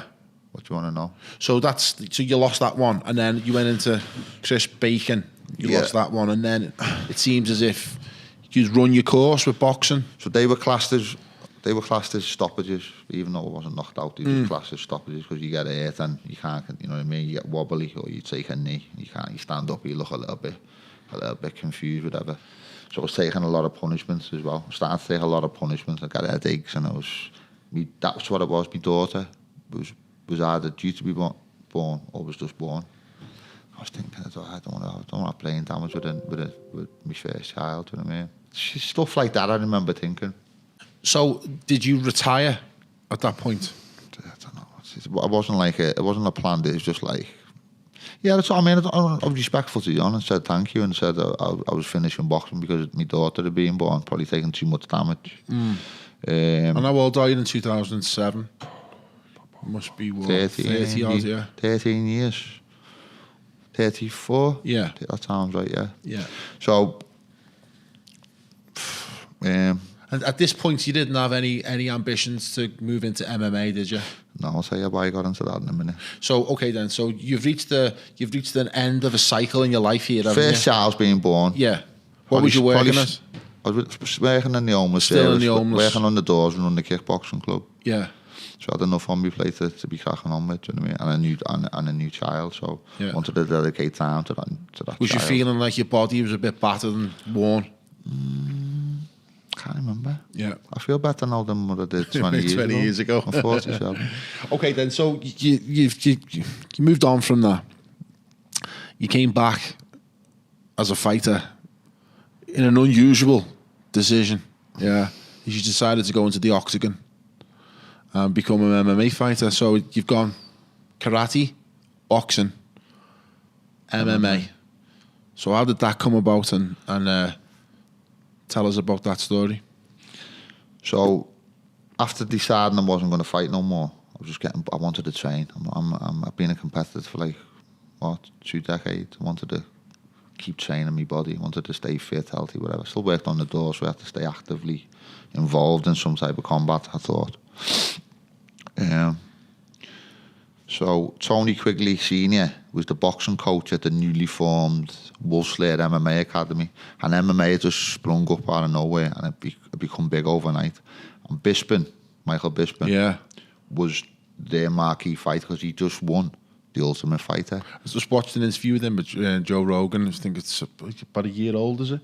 Something like that's really good. He's really good. I haven't really seen much of him before, but he's got a good personality. He's good at selling himself. Yeah. That's part of his success, by the way. But anyway, and I want to give him credit because he did well. But look, we got a lot of history, me and him. Oh right, okay. So tell us about the history. Well, no, because it sounds like sour grapes, and it's not. Because I'm not a sour grapes type of dude. I'm basically right. Did you fight him? So the first day I went to Wolfie, I put him on his ass twice. Okay. And from that minute on, he didn't like me. Yeah. But he pretended he liked me because I was useful to him. So hold on. So he treated me like a friend, but inside he had this taste for me because he didn't like to be challenged, and I challenged him. So as a stand-up fighter, I challenged him greatly. As a ground fighter, I couldn't really offer a challenge at that time because I didn't know nothing about the ground game. But I wasn't really getting taken aside and getting shown how to deal with people on the ground. It's 2 different worlds, you know what I mean? Stand up and in the ground, it's like you're a stand-up fighter getting taken to the floor. You don't know what's going on. You're finished. That's a fact. I've got no shame in admitting that. Because a grappler who is able to get hold of you and you don't know what to defend against, you got no answer for it. You understand me? So I don't care how good your striking is. And I'm willing to admit that as a world-class striker. That doesn't matter how good your striking is if a grappler gets hold of you. So one-on-one, mano-a-mano, heavyweight wrestlers to me are the kings. Because one, you got the weight, and 2, you got the wrestling's a tough sport. But they weren't wrestlers, so to speak, in the Wolfslayer. They were more Brazilian Jiu-Jitsu. Yeah. It was a newly formed sport, so it wasn't really that.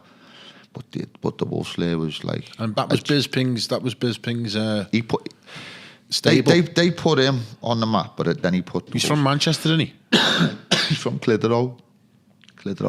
All the small town fellas done better than all the big city fellas. Yeah. And I think that's down to trying to prove yourself, you know what I mean? Yeah. Because a lot of the lads who come from a little small towns around Britain went on to do great things in MMA. And all the Scousers and Mancunians, we all thought they were the hard boys. So I think there's something in that. But anyway, I'm detracting. So goes there, first day, puts it on Bisping, because he's trying to put it on me. I'm the new boy. Everyone's trying to put on the new boy. You're the fresh meat, you know what I mean? Everyone's trying to put it on you. So I quickly established myself as the boy to not have it with stand up. Yeah. We're on the floor and just getting choked like a chicken. But I can accept that because I know today's beginners, tomorrow's. You know what I mean? Yeah, you're there to learn, aren't you? Yeah, so I'm already accepting of all that. But at the same time, I'm not getting no favours. I'm not getting looked after. Anthony and Lee ran it, great fellas, but they had their eyes on the prize, and the prize was Bisping, and shortly after them, Quinton Rampage Jackson, and with him, Czech Congo. They were two marquee UFC fighters. They were earning big money. Rampage was a superstar at the time. Bisping was on his way to being a superstar. Do you know what I mean? So you're surrounded by all that, and again, ding, if I can compete with these fellas, and I was competing harshly with them, and he was. In a stand-up sense, they. So all that ambition came rushing back to the one flood. Yeah. I want to be a world champion UFC fighter now. That's what I'm sparring the likes of these fellas who going on to fight for two. So I'm in their training camps. They all want me in their training because I'm a very worthy sparring partner. Yeah. Understand me? Yeah. So I'm helping them prepare. They're friendly to me because I'm giving them what they need. Do you know what I mean? They're not giving me nothing back other than the fact that I'm thinking I want to get opportunity now because of this. Because I'm proving to everyone watching that I'm as good as these. Are you adding your ground game to your striking game? And slowly developing my ground game, man. Yeah. So in my mind, thinking I've only got to get this ground game sorted, and I want to terrorise these people. That was the only way they could beat me. They could only take me down. They couldn't beat me on the feet. But to know they wanted to, but they couldn't. So my boxing, stroke karate, was perfectly magically matched for MMA. Yeah. Understand? And I used it to my best ability. Because that's what I see in watching UFC is that, you know, the strikers when they're punching, they're not boxers, are they? They haven't really got much going on the. Some of them have. Some have developed well. But look, when you separate the sport and you put, you know, the champions of each, you know, you're the champion in your own sport for a reason. Yeah. And MMA is evolved into this amazing hybrid sport, and it's the ultimate. It is the ultimate fighting style, isn't it? Nothing's going to beat that. If you're a champion in MMA, you're a champion of fighting. You can cover every base, can't you? More so than not. So yeah, the cameras come in. The money was there. Woo! I'm going to work in a homeless house. I'm going to work in a homeless house for getting spat at. I'm just being over the top there, but you know, that happened on occasion. But dealing with I'm thinking, I want that life. Yeah, This the life. I'm going to that life. So I tried to go towards that life, but again, I had too many obstacles, too many hurdles, too many night shifts, too much stress, too much work. How did you get your first opportunity as an MMA fighter? How did you manage to get yourself, you know, in the group in order for you to get the fight? I mean, because it was well managed. I will say it was well managed by Anthony and Lee. Yeah, but I was in the bottom pile trying to work like in football team. Yeah, but in the gym, I was in the top. Does this make sense? Yeah. In the gym, everyone knew that I had the ability to go to the top, and that was a fact. But I didn't have the grappling ability to match my striking ability. And for me personally, when they had an ex-UFC heavyweight champion used to come over called Rico Rodriguez. I've taken Rico around Liverpool and done seminars with him. Because when he come for the little 2-week blasts that he used to come over and get paid by the gym to coach us, I took to wrestling like a duck to water. Probably because it was aggressive. Probably because it was like a domination style of fighting. I'd struggled with BJJ. It was an art form that I couldn't get. I was going from being like this aggressive stand-up fighter to trying to work off my back and do chokes, and it didn't work. So it was Greco-Roman wrestling that wrestling, and I took to wrestling. Yeah. But as time's moving on, it's getting later and later and later. But what I always would have looked back on with hindsight, and if it would happen, I've got no regrets now, because again, I've been through all those frustrations and sleepless nights of what could have been. I've genuinely done all that, and I'm comfortable now. But at the time, I remember pacing up and down the house, going off my fucking head. Do you know what I mean? So I just smashed the house up because of these missed opportunities that I felt like I was getting. And I was just like, I was thinking to myself, why hadn't you just sent me to America and just let me become a wrestler for 6 months? Because I'd just match anyone on determination. Do you understand what I mean? Yeah. But at the final push, like with a top wrestler, they'll do you because they're a top wrestler. That makes sense. Tell me about wrestling then, Tom, because there's something. It's an art form, but Yeah. it's a brutal art form. Yeah, it's about domination, like you're saying, These isn't it? men are tough. Yeah. Wrestlers are they're as tough as any striker, man. Yeah, it's like Just in a different way. like wrestling a mahogany wardrobe. These men are tough, man. Yeah, These men but I respect that. That's what I'm made of. I'm made of that same metal. Probably through the karate, that form, the metal inside me that is hard to break. So you had some good fights in MMA. Yeah, you had a decent record, and then Should have seen me first one in Liverpool. Yeah. You seen it? yeah, Knockout kick. yeah, it's brilliant. Yeah. Well, that's a night that you wanted and want. So tell us about that night. But I'm just saying that's the night you want to capture and Yeah. carry on, because it's like orgasm. Yeah, You know what I mean? you still relive it every now and again. It's do like you, Tom? that's flow state. That's like the perfect. that kick. Eh? No, it's not just the kick, but it's the perfect. What's the word I'm looking for? The perfect performance. You don't, because you didn't. Because to get a performance like that, you got to go into flow. But I didn't again. The mind, the body, and the I've only spirit learned are how all to in unity. access. I could access if I could go back in time. I could access flow as an athlete now. Then I couldn't. It either happened or it didn't. It happened with that fight. It happened with a fella called Ben Smith. Like the flow state just became magical, and you know you're in it because like you feel like they've got the strength of 10 men, the speed of 100. You know what I mean? That's how you feel. I know the people who've experienced that will understand what I'm saying. Yeah. But the champions can reenact that. John Joneses, the Mayweathers, they can tap into that flow state at will, I believe. That's what I believe.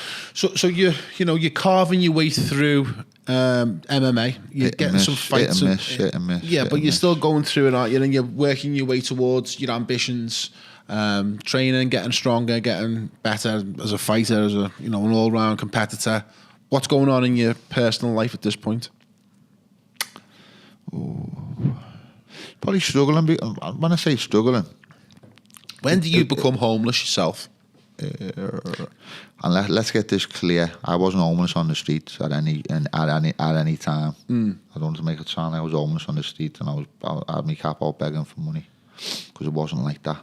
I always had somewhere to stay, and I had so many. How did it happen, though? How did you find yourself in that predicament? Because the marriage I was in fell apart for whatever reason. Just as things happen.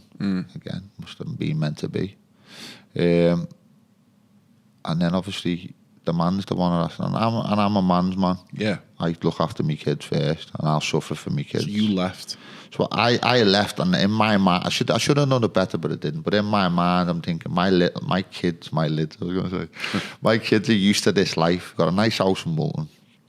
They got a nice life. They've been spoiled in it, but I wanted to maintain that life for them, because the shock of leaving them and all that goes with it. When you, it's it can be.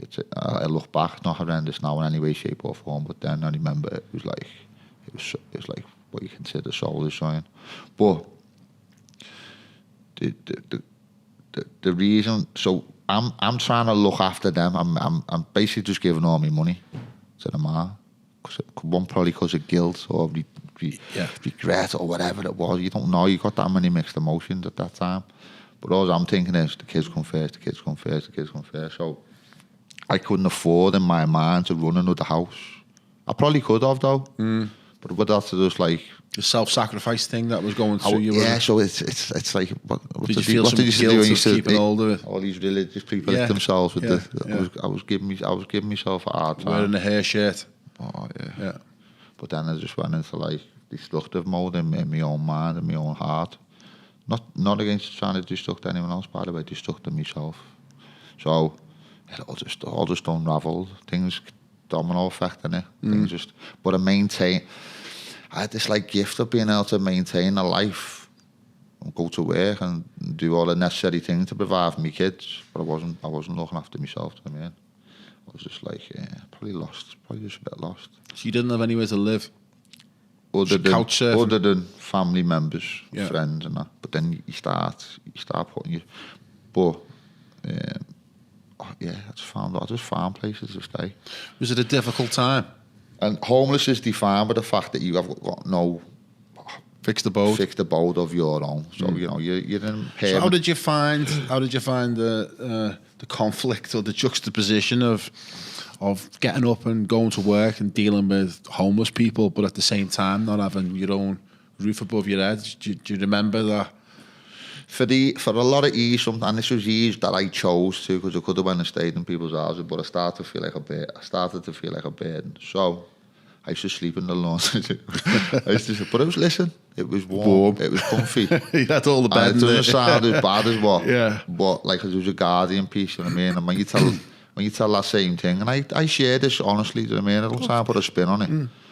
And I shared it with the Guardian fella, but obviously papers like to edit stuff and make it sound a lot more dramatic. Do you know what I mean? But look, I'm sleeping. That's a great piece in the Guardian. It is a good piece. piece. You proud. Listen, I respect. I'm talking about that particular one bit that I'm talking about, the homeless bit, because I chose willingly to go and sleep in that laundry room because it saved me at getting up for work and travelling. Yeah, okay. Do you know what I mean? Yeah, at the kitchen, a bit more time management. At the kitchen, at the toilet, yeah. And it was warm in the winter. I thought, so what?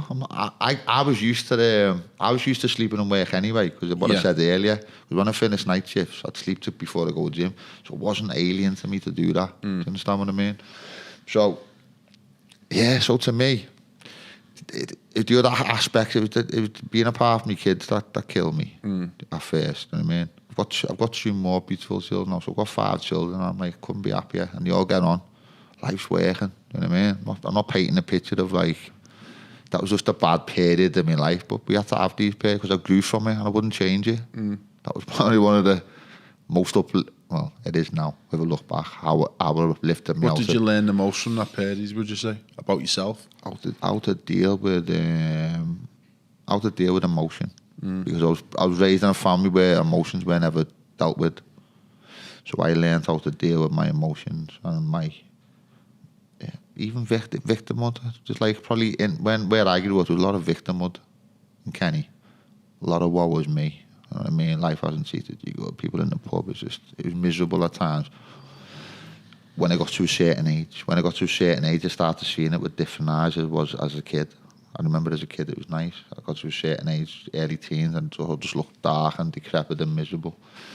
So you probably take that into your adulthood more than those blessed childhood years that you forget, that you start forgetting. So the longer it goes on, the more you forget, don't you? The more layers get put on you in life, and then so you're juggling all these life events, these emotional life events, and then it leads up to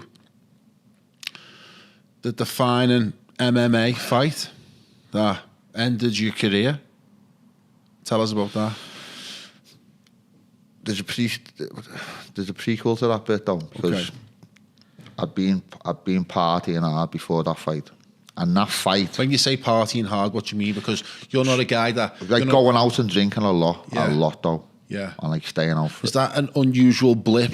Because I've never known you to be a drinker. No, me at all. And people were shocked when they see me down town partying. You know what I mean? And why was this? Was this connected to being just something to do? Because I was one, for something to do, and 2, because I'd never experienced it that much. Because I've been so disciplined from the age of 13. But a couple of years when I was 18, I think, that I experienced nightlife. But other than that, I was just straight across the T's, dot the I's kind of fella who just done me training and looked after my family.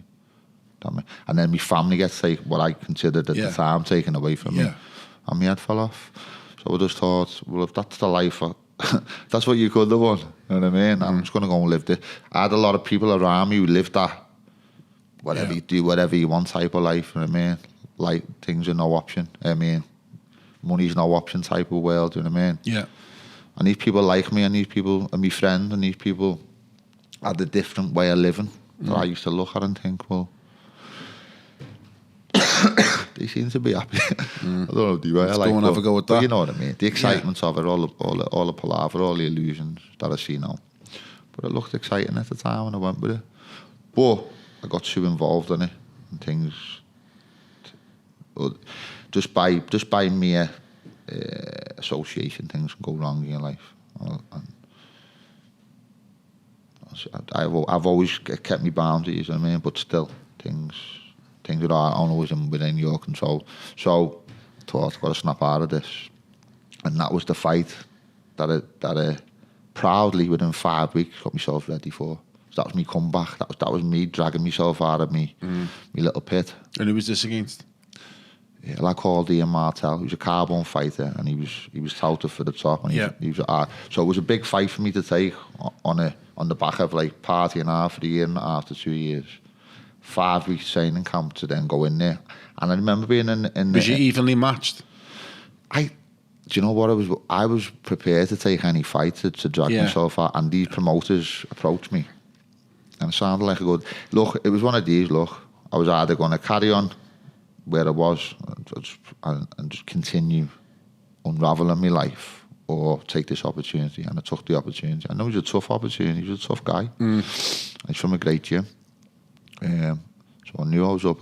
But does it make sense? Again, it go back to my childhood. I'm going down that route or that route. And that was the route. So fighting in my mind is saving me again. Yeah. And I was willing to suffer whatever. Well, you did, didn't you, as well? So there you go, yeah. Yeah. So go on, tell us about this, the build up to the fight, and your preparations, and walk us through it. 5 weeks, 6 weeks, and I'm going from like basically walking out the pub into the gym. Was you feeling sharp at the end of it? At the end of it, yeah. I was immensely proud of myself at the end of it, because I didn't think I could do it. I didn't think I could be fight ready in 5 weeks. So you left behind the partying lifestyle. I literally walked out. Conditioned your body. I'll tell you the truth again, right? And this just sounds like total bullshit now, because of so many things I've linked to this area. I was sitting on Breck Road when I got a phone call off a promoter to offer me that fight. How fucking nuts that. Full circle. a few times. Keep going round in circles in Brown Breck Road. I don't even come from Breck Road. Yeah. It's weird, isn't it? Now you're out again. No, but I've got a lot of mates who live around there, and I used to party a lot in houses around there. Do you know what I mean? Yeah. But so that's probably the reason I would have been around there. But I remember I'd been bevy. I know what I mean. I'd been bevy when I took that call for that fight, and that's me having a bevy, thinking about the life I was living, and having this opportunity. I obviously didn't tell them I'd been partying on the phone, but here's an opportunity, take it, and I took it. Like I took a fight on 4 days' notice. Like, you know what I mean? Where was the fight? Was it in Blackpool? Blackpool. In a hotel, yeah. Yeah. Good crowd, good support. And what camp were you in the Wolf's Lair at this point? I know I've moved to Darren Morris's gym in Atherton. Yeah. And Is he the wrestling guy? Darren's a coach, but he's a fighter. Yeah. Darren's a tough man. He's one of them heavyweight grapplers. He's like the kings of the jungle type of fellas. He's got it all done. He trains Lee Chadwick now. He's the one who took Lee Chadwick from his career, really going nowhere, and he took Lee to dizzy height for Lee. Do you know what I mean? I think Lee's in Bama now, is he? Not Bama, sorry, Bellator. And Lee's got a great. You want to interview Lee? He's got a great story. I wrote a great article about Lee in the past, because it struck me what he'd been. I know him well. He's a good lad, Lee. But he's a great story, Lee, for you. But anyway, so we'll get to there, yeah, and then in the fight, and I get my skull fractured in the cage in a freak accident. Well, let's get before we get there, because that fight's a good fight, and I felt as if you were starting to. You were starting to edge ahead in that fight, and then all of a sudden it just goes a bit weird. And well, have you watched the fight? Yeah. I wouldn't say I was edging it. I'd say it was just pretty even at that time. Yeah. He took me down, which is a big score in MMA, but I wasn't feeling threatened at the time. Yeah. You can watch the fight, I look pretty comfortable. I'm trying to get back to my feet at that point. But you don't, when you realised there's something wrong, did you know what was going on there?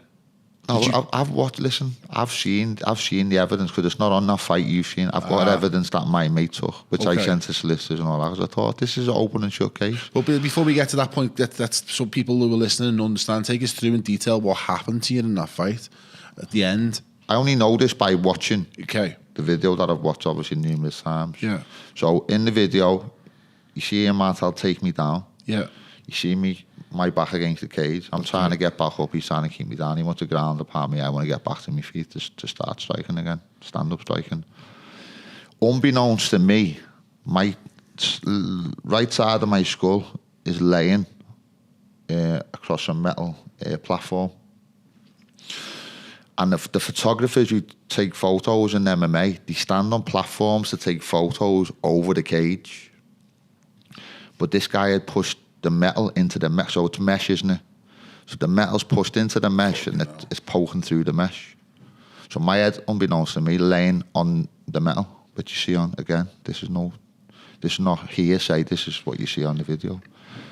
And then there's either been a gap between my head and the metal, or my head's been resting on the metal. And he hit me that hard that you hear my skull cracking on the video. You hear it? There's no hearsay here. Did you know at the time? No, but then what you see is me looking very, very confused in the cage, putting my arm up as if like Mark Goddard, the referee, the UFC referee, by the way, as if he's going to attack me. I'm putting my hands up to defend myself against Mark Goddard, right? So that to me spells concussion, immediate concussion. The pain was something I've never felt before. Sorry, that's a lie, that, because I didn't feel the pain on the strike, because of adrenaline. But when Ian Martel hit me again, fuck me, it's like getting hit with a hammer. So after you've already cracked the skull. So my skull's cracked, unbeknownst to me. You see the fella moving the platform away, the photographer, after it's happened. Was he's realised, has he? You just see him moving it away on film. I can show you the film. The fight carries on. But Ian Martel's hitting me, and I feel like I'm getting hit with a lump hammer. It was probably the first time in any fight I've ever felt afraid for my life, or fearful for my life. Whatever that thought was at the time, I thought, fuck me, something bad's going on to my head here. And I knew something bad had happened by the pain, because I must have a high pain threshold. And this pain was excruciating, but like not in a sickening way. Do you know what I mean? And your body knows your life's under threat type of way. That's what I felt like. Survival mode. And then he's carried on it, and my eyes closed. Mark Goddard trying to talk to me. He said, I can't even see you, Mark. You know what I mean? And he stopped the fight. Whatever he's saying to me, I just remember, I can't even see you. Stop the fight. And then I come after the shower, and I said, I know something's wrong with me. I know and someone's telling me what's just happened. And I said, I can't believe that's just happened to me. Someone witness it? Yeah, everyone's telling me after the fight, after they've had the shower. And my mate showed me in a video saying, that's what happened to you, lad. I'm like, wow. I'm trying to speak to the promoter, trying to speak to Mark Goddard, you know what I mean? They all just didn't want nothing to do with it. Who would be responsible for that? The safety of the fighters? The promoters? So in MMA, promoters are 10 a penny at that stage. You're just setting up shows and trying to act like they were there Dana White. You know what I mean? So they're doing it without the proper insurance. Big old selling in Blackpool, though. So anyway, when it got pursued, because they couldn't pin it on one individual. Yeah, there was no one's claim. So what, did you go to hospital and get x-rayed and all that? Straight to hospital, x-rayed or CAT scan, whatever it was. Fractured down the side of me skull. Yeah, just lay in bed on my own, no one there, thinking, fucking hell, what the fuck's going on here? But it was another...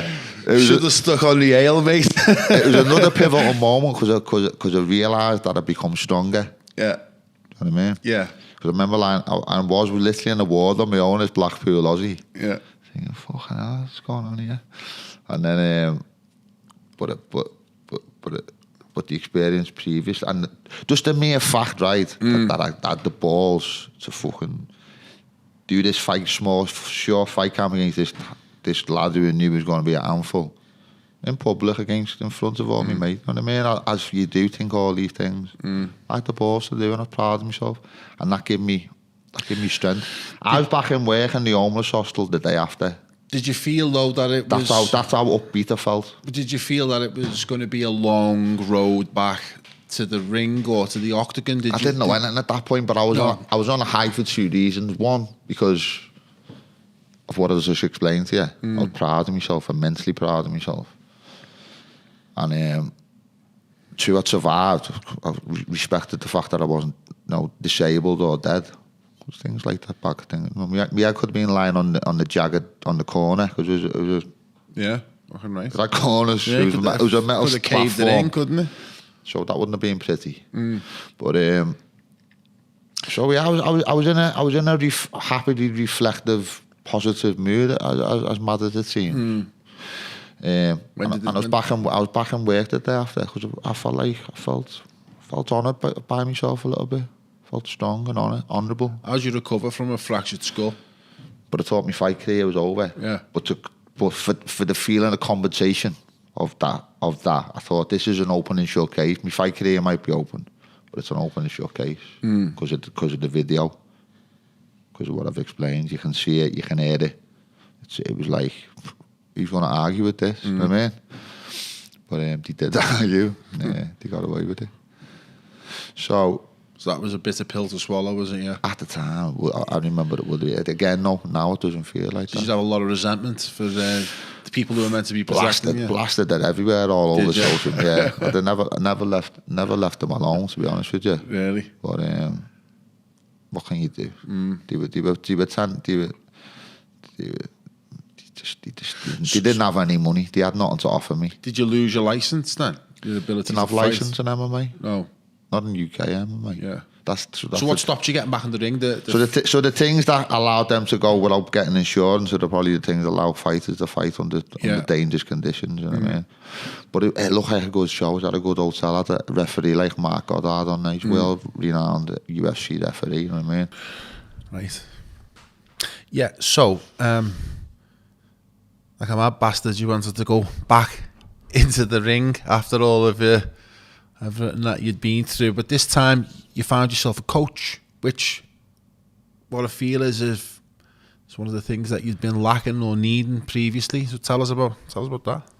So Franner Arden was a man who we knew anyway from back in the day. Used to work the doors together. And Franner was a top level fighter himself as a boxer.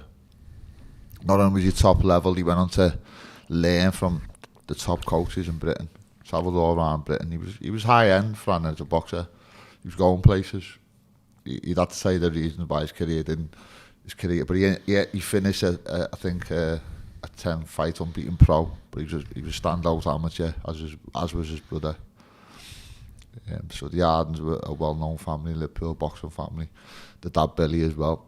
So Franner, he had a different way of approaching coaching, and there's a way that worked for me.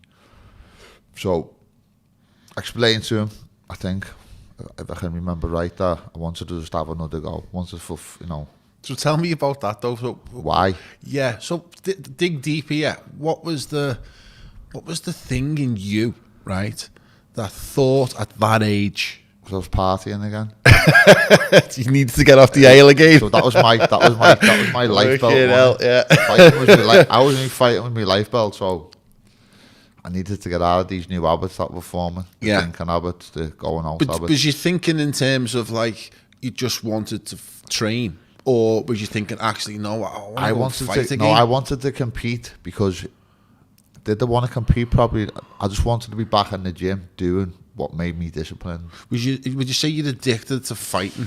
No, it's because I probably knew throughout my life that the discipline that went with the fighting, by the way, the discipline. So when I switched on with the discipline, my life worked. Yeah, get it. Yeah, because it was disciplined. Yeah, I ate right, I lived right. So whenever you went doing that, my life apart. My life connected to the discipline of combat. That makes sense. Yeah. So when I had fight camps, I was at my best in fight camps because I was completely and utterly one track minded, and I was able to. I'm a disciplined man when I want to be, but that's become later. I can do that now because of that in the past. But at the time, it was discipline for the fight camp, and then just do what you want after that. You know what I mean? So the discipline used to go after the fight camp was over. Yeah. I maybe being a bit harsh with myself there because I wasn't wild in terms of the way I ate and the way I always looked after myself pretty much, but I was ultra disciplined, and I liked that feeling of being ultra disciplined. So it was that, I think. Did they have my eye on another title or what come after that with the right job? Probably not, but I made them opportunities happen for myself. So when did the title fight, the WBF? That probably come on the back of the fight I was meant to have with Roy Jones. Oh, really? So That got me a lot of press, didn't it? Got me a lot of... I thought it was the other way around. I thought that came as a result of Roy Jones. The Roy Jones opportunity come up. So, Don, before we race ahead to that, because that's an interesting story in itself. So Franna turns up. Does he tell you that you can fight again, or do you approach him and say, Franny, help me out of this and get me in the ring? It was something along them lines, just kind of come and say in your gym. Because you've gone karate, you've boxing, MMA, back to boxing. Yeah. Because so I go to Franny's gym. Yeah. And I've known Franny as a friend, but I haven't known him as a coach. Okay. So I go to the gym to train, and he starts picking up and pointing things out to me that I'm doing incorrectly. And I start seeing the benefits of his coaching. I start realising how much depth he's got as a coach. Yeah, Franny's a deep man in his own way, but as a coach as well, he's got a lot of depth to him and a lot of understanding and a lot of... He's meticulous. Is this and something... I like that.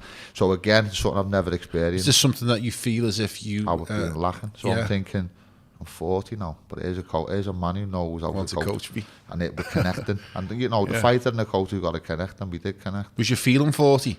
No. I don't feel that's another blessing of mine. I've never felt my age, you know what I mean? I just blank it. Just blank it. Certain things I'm good at, just blanking. But for me benefit rather than me detriment, you know what I mean?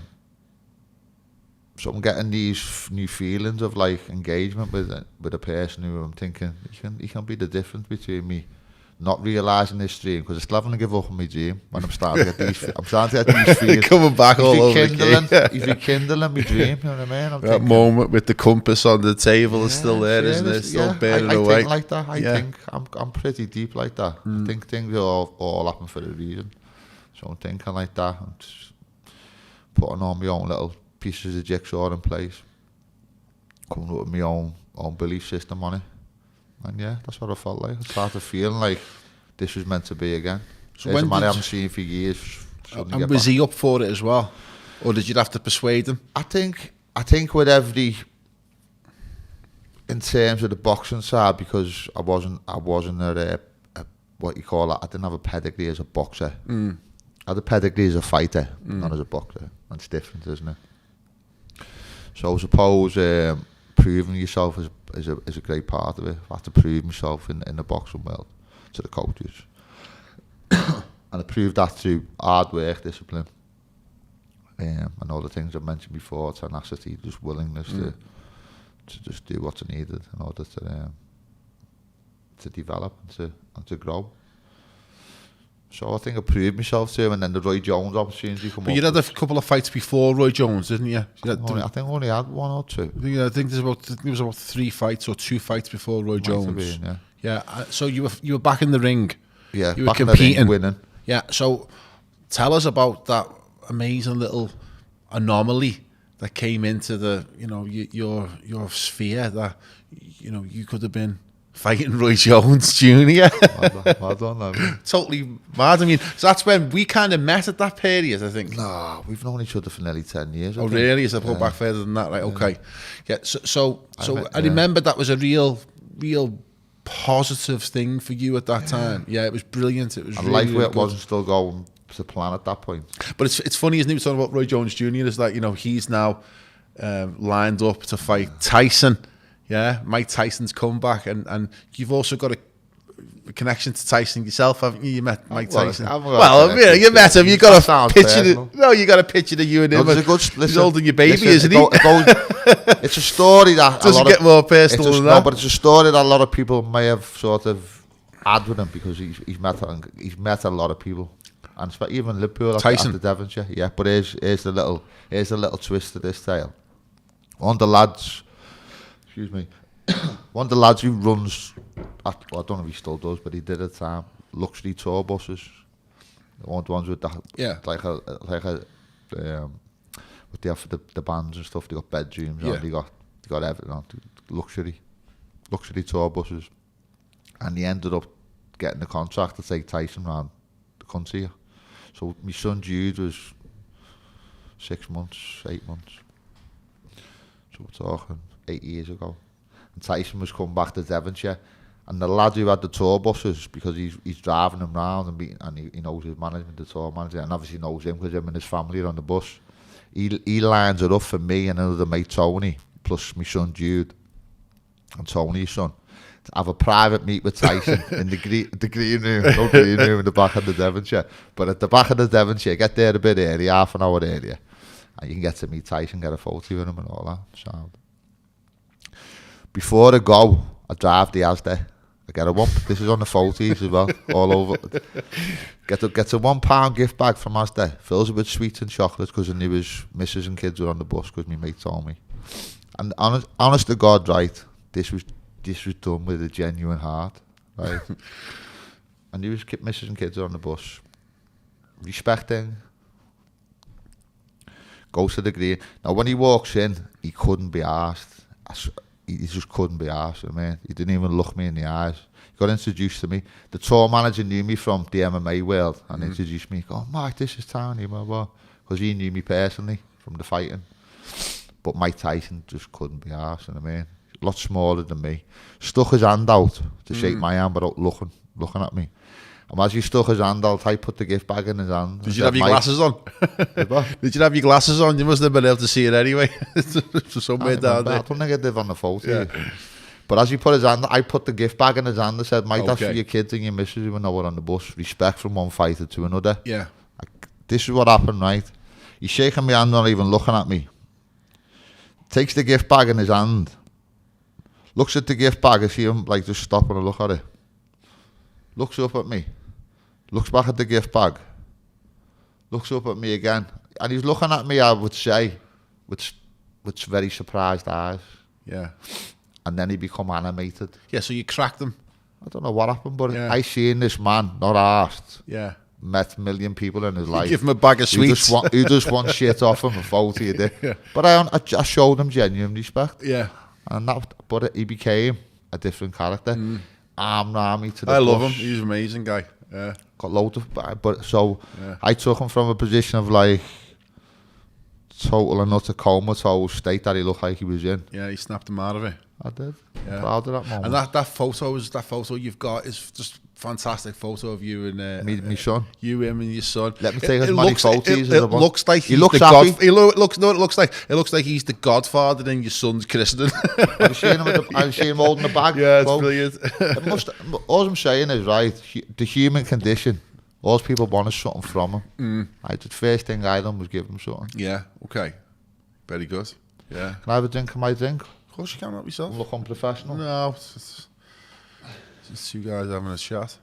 So it's quite an unusual story. And another fella who's very unusual, who I've been in to see a few times in prison, Charlie Bronson. Okay. So let me tell you this. So how do you know Charles Bronson? Again, through the fighting. Yeah. Just a mad little story of meeting his mate at a book launch. I was in this book called Mersey Fighters, and one of Bronson's best mate come to the book launch because he was a boxing anorak. John, lovely fella, John. And then a year or two later, he put me in touch with Bronson. Bronson had seen me British Commonwealth title fight with Dobson, and told John to tell me that I fight with the art of a lion, and he respected me. And that was it. That's how our communication started. Sent him a copy of the book, and it just so happens that Tyson, on that trip, I drove to Charlie Bronson's Mars house in Wales. Or this could have been a trip before, but this is a fact. With one of his world title belts. And presented it to Charlie Bronson's mum. Wow. And as a sign of respect to Bronson, because he couldn't go in to see him because the authorities wouldn't allow him to go in. So he was a fan of Charles Bronson? Basically. Yeah. They're a fan of each other, I think. Yeah. So you then developed a pen pal relationship with Charles But isn't that Bronson? Like a Forrest Gump type of story? Yeah, all linked together. No, I went in to see him a few times in Wakefield. Yeah. And you know what? He's not an evil man. He hasn't really done nothing evil at all. Never killed anyone. He's never been damaged a child or a woman. He's a fighting man. He's just a menace to the system, but he's not an evil man. He's a man you'd have round your family. Do you think he'll ever get released? I don't know. I hope he does, because it's like seeing a caged bird when you go and meet him. He's just a character. Has he still got his soul? is the word gregarious? Yeah, talkative. He's just like, he's just like, I don't know. That's a fucking, imagine interviewing him. Wow. I mean, I've sat with him for 2 or 3 hours at a time. Been in to see him about 5 times. When was the last time you went to see him?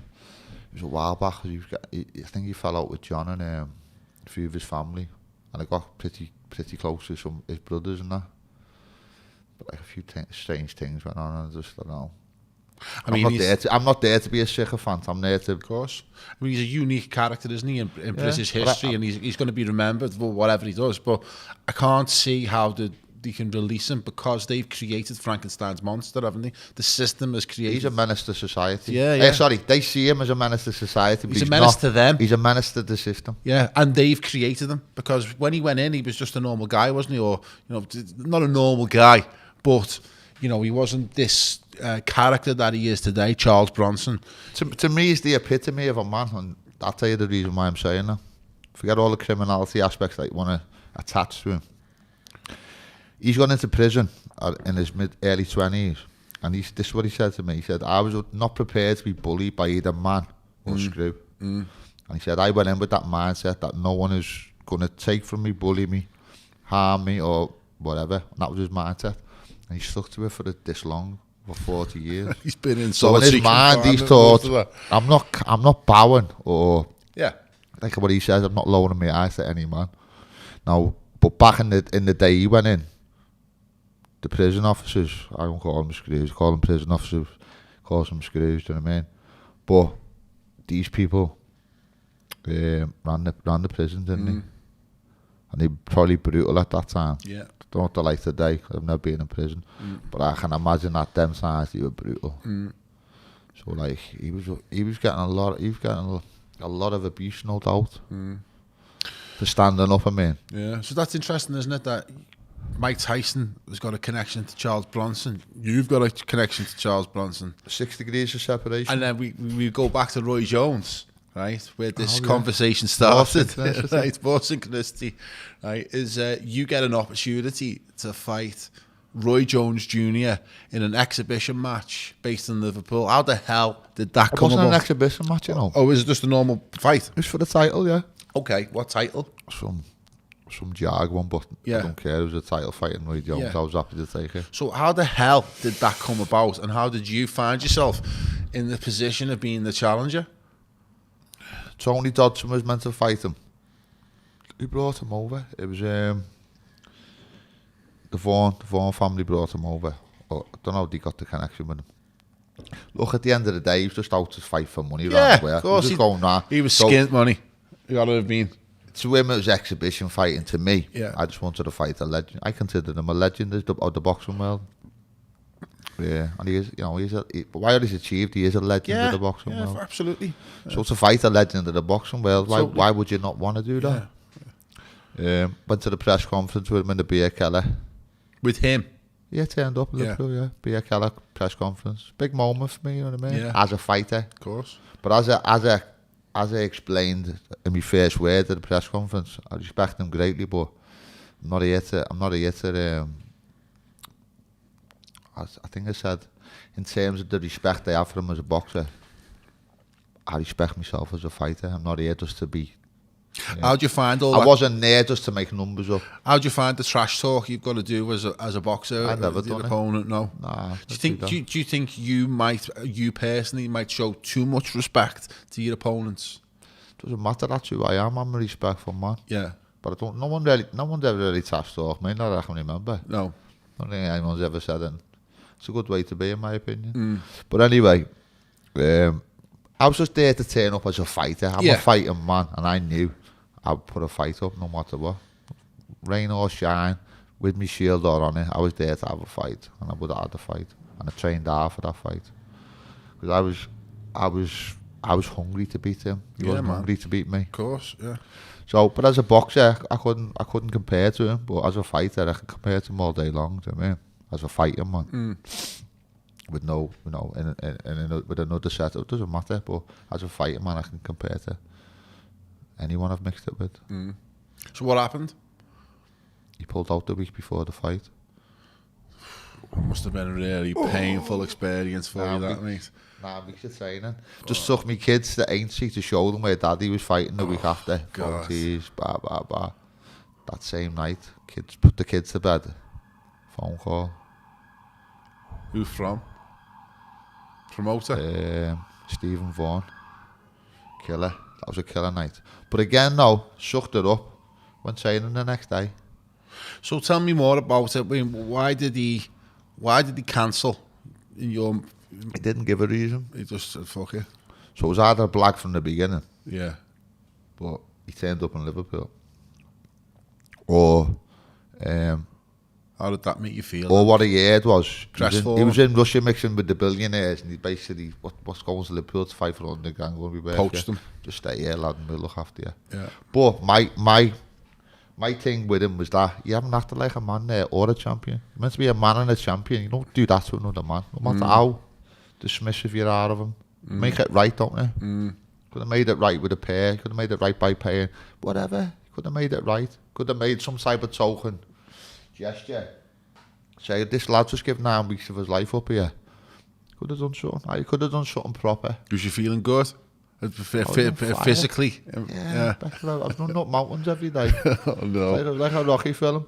But, look, that's always my only thing with him was he didn't act proper. He didn't like a man. Give a fuck how high up to the level you think you are. You're no better a man than me. In fact, you're a lesser man than me. Because I wouldn't treat other people like that. But the Silver Cloud... Just because you're famous or whatever, I don't give you no right to treat people with disrespect. No. You know what I mean? Yeah. That's my whole philosophy on life. So, fuck him. Hope you get his face smashed in by Tyson. I still was going to ask you that. So you got to support in that fight. You know what? Sound like that. I haven't even got no sour grapes towards him, you know, because again, he taught me something. It was a life lesson that I embraced. Not just that, it led the silver lining to that particular cloud is that it led to the title fight. Yeah. Yeah? Yeah. But, you know, yeah, it did. Yeah, well, yeah it did, probably, yeah. Probably did. That was like an advertisement for me, wasn't it? Yeah. To get me a little bit. Yeah. A bit of a, yeah, right there. So, I thought of it like that. Yeah, man. So what happened after that? Where did you go next? Because, that was August, was it? How did you get the Rob fight? Tell us about the Sandy Rob fight. I got contacted by a Scottish promoter and said, you fill my stadium and I'll give you this fight. I said, no problem. Amazing. But I didn't fill the stadium. But you got the fight. No, I'm sure it was... it was in Paisley, wasn't it? Yeah, but it was some... I'm sure Everton were in the cup final or something, or Liverpool. Some major team, or it could have been Everton and Liverpool. Did Liverpool play for the title a few years back? No. One of them was at Wembley anyway. Yeah. And I had like busloads of people going, mostly Blues, I think they were. And they all just bailed on me. What, last minute? I wasn't arsed about them not coming to see me fight. I was arsed about filling the stadium. No, that's how badly it affected my purse. My purse was based on me taking people. And a lot of people were going. And a lot of people. What did you get paid for that? I'm embarrassed to say. For the world, because everyone thinks world title fights you're going to get crazy money, and it was probably one of the worst pay packets I've ever had for fighting for something at that level of 12 rounds. It was terrible. But I took it anyway. Well, tell us about the... I wanted the title. Yeah, no, it's great. It was great. It's a great ending. It's a great great ending to, you know, a career that has had lots of highs, some lows. Yeah, and about how you've dealt with each of them, and you've kept going, and you've kept going, and you've kept going, and 42, right? 42 is you get a world title shot, a world title boxing shot against Sandy Robb in Scotland, and you know, tell us about that fight. Fran had trained me with absolute perfection for it. Probably felt the best I've ever felt as a combative athlete because of the way he trained me, the way he prepared me. It was meticulous. Did you know much about Sandy Robb? Yeah, I think he was a decent fighter. I think he was a Scottish champion. I think he'd fought abroad, younger than me. He was a tough cat, him. But I'd also found me health in my late 30s to a fella called Clive de Carl, and a lot of research, a lot of detailed understanding of myself that I learned through a lot of arduous time and effort to learn about the body and stuff. So it's like a little magical moment for me of all things coming together. My health, felt brand new as a person. partner. Life was just coming together again after a few rocky years, you know what I mean? So I was feeling good, and it was a worthy repayment for me personally. Yeah. Not for anyone else. I mean, it ends up very personal in the end. You think you're pleasing others and impressing others, but you're just doing it all for yourself. But the fight itself, I mean, you bossed that fight. 12 rounds in Scotland. Yeah, no, you bossed it. Yeah. I watched the fight and It was a shutout. It was a total shutout. Yeah, and he just couldn't get near you, could he? 12 rounds of 42 non-stop rounds. Pretty impressive. It was brilliant. Yeah, I mean, you just controlled him with your jab more than anything, right? And he just couldn't get it. There was probably halfway through the fight, you tired a little bit, and mentally tired, and he found a way to get inside, but he wasn't doing anything, and you had him under total control. Wordy fight though. Sorry, it was a wordy fight. No, you won it though. You bossed it. No, it was a wordy fight to take part in. He watched the fight. He never stopped coming forward. No, he was up for it. That man had like determination. Yeah, but you were just a better fighter, right? And it was a deserved victory at the end. How did it feel when you won it? Like a personal satisfaction. Yeah. Felt good. You felt you'd come to the end of the journey? Yeah, it did. All your memories skipping back to your head, don't you? And then you remember everything. Probably remember everything, but I remember being in the shower feeling very... Was he emotional? I remember. I think I want them little... Thank fuck, it's over. I haven't got to get back in there again. Little emotional things, but you're about to cry, but you don't. I remember getting something like a little judder in the shower, but yeah. It felt good. It felt personally good. But it's one of them. Unless you're all lighting the cameras and the money involved, everyone around it ain't celebrating. Fuck them.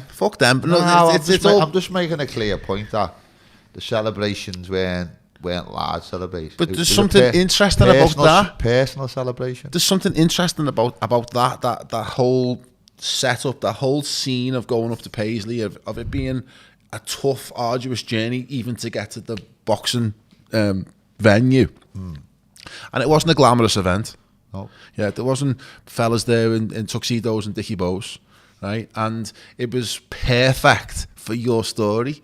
You know what I mean? It just suited your particular struggle, right? And I think I think there's something perfect about it for the way it capped off your story, and I think it's great. Capped off my fight story. That was probably the beginning of something like another story, but was too long already. So what we can move on to that was that watching the fight, I was like watching it thinking, why is he fucking standing up between rounds? He's 42, right? Is this like some psychological ploy he's trying to use against his opponent to think, look at me, I'm not tired. And I couldn't get my head around it. I was like, why is he standing up between rounds? And then I found a video of you on YouTube in which you're doing a Zoom podcast with a guy called Andrew K. Fletcher, yeah. And I just found it by accident, and it turns out that this was part of your plan. This was a part of your training regime, is that you were standing up between the rounds because you'd been practicing something called incline bed therapy. Yeah, and you credit this in this interview on Zoom as part of the reason for your victory. So what you want to know more about incline bed therapy? I want to know why you were standing up between rounds. Because Andrew, who came to trust very much because of the benefit I was getting through inclining my bed, something as simple as incline. You need to go on incline bed therapy if you're interested in your health, by the way, because it's absolutely monumental. So recovery for athletes and all the benefits of good things happening to your body to such a simple and effective measure as this. But you need to research yourself. We haven't got time to explain it. But in the fight, Andrew, who were trusted, had said to me, don't sit down. No one even knows why they sit down during fights because it doesn't do them any benefit circulation-wise. If you were to ask anyone, no one would have a real answer for you, and it did.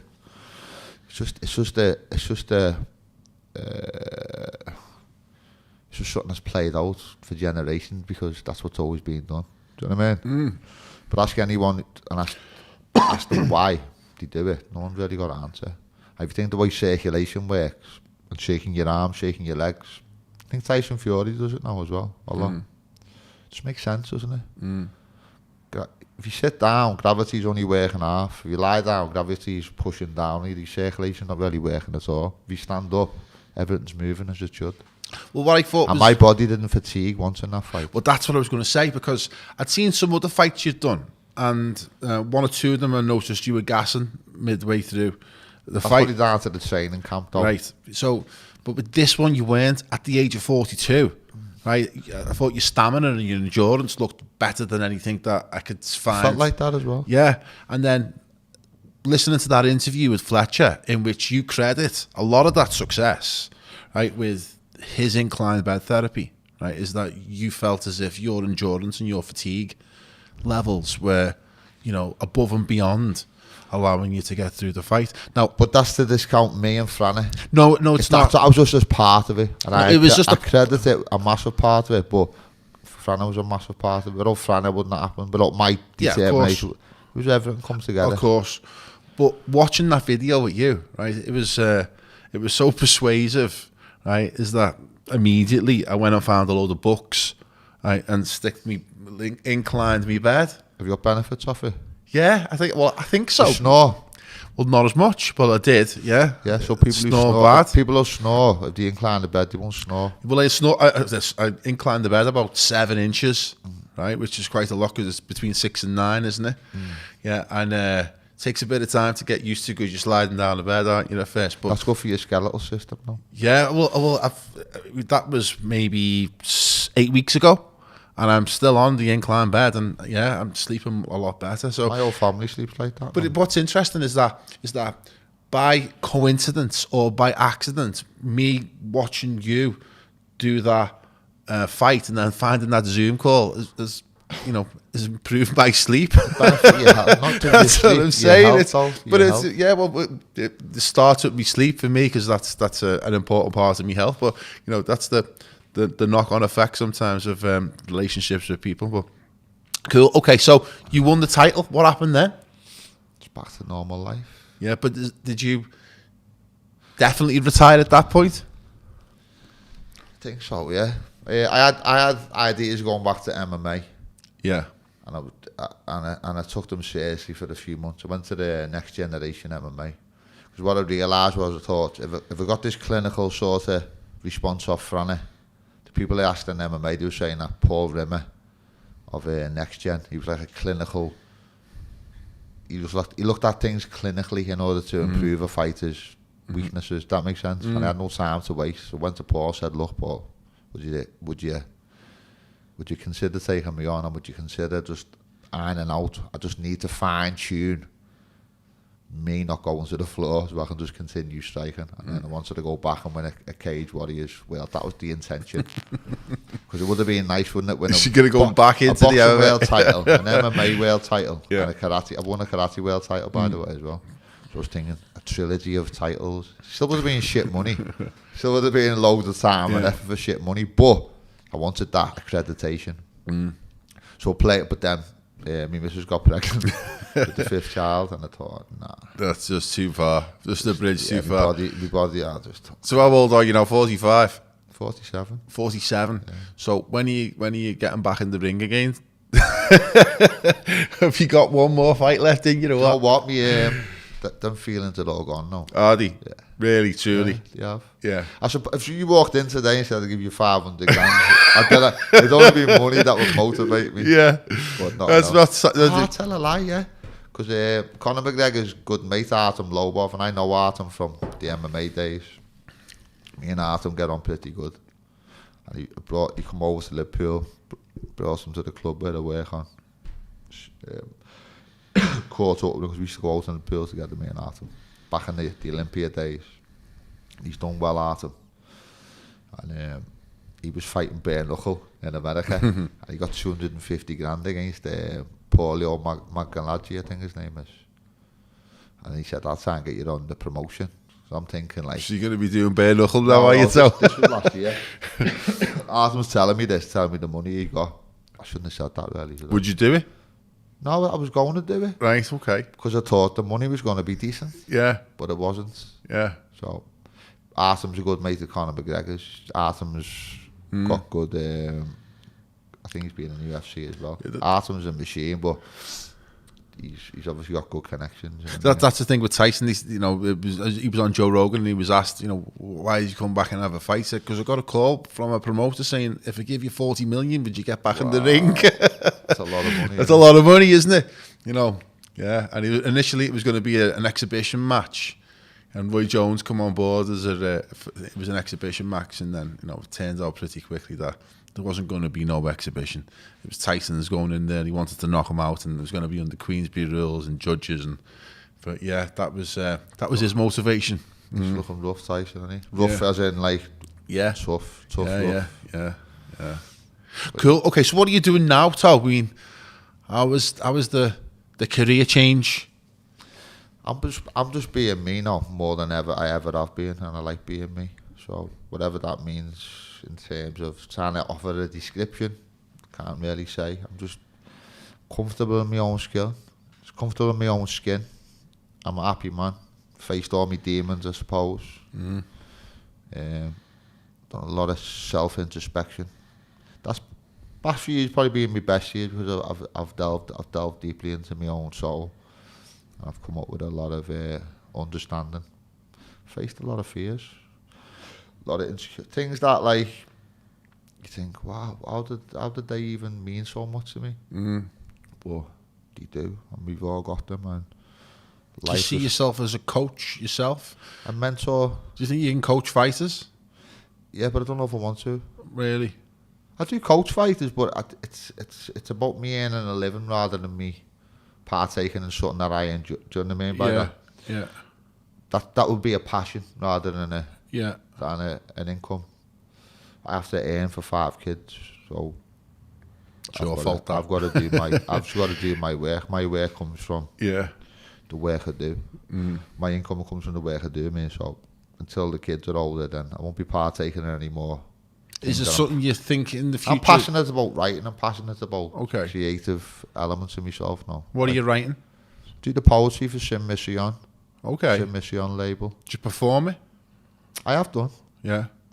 I've done on it. Paul Smith, the comedian, used to run a poetry sort of recital place. So I've done all that. Played around with a few different things, but you know what? I just like being... I like my own time now. I like being on my own. I remember your stand-up phase. Yeah. It was really good. I've tried a bit of everything. It was funny, the stand-up phase. I've tried a bit of all of it, yeah. I remember you took me to Hot Water Club that time, do you remember? I done well twice and then died on stage twice. Did you? They were harsh experiences. But again, learning experience. I just told myself have a go. Yeah. I'm going to try it. Yeah. But I'm happy. I'm happy with what I've tried and what I've... Not even what I've achieved. I'm just happy knowing who I am. I'm happy being me.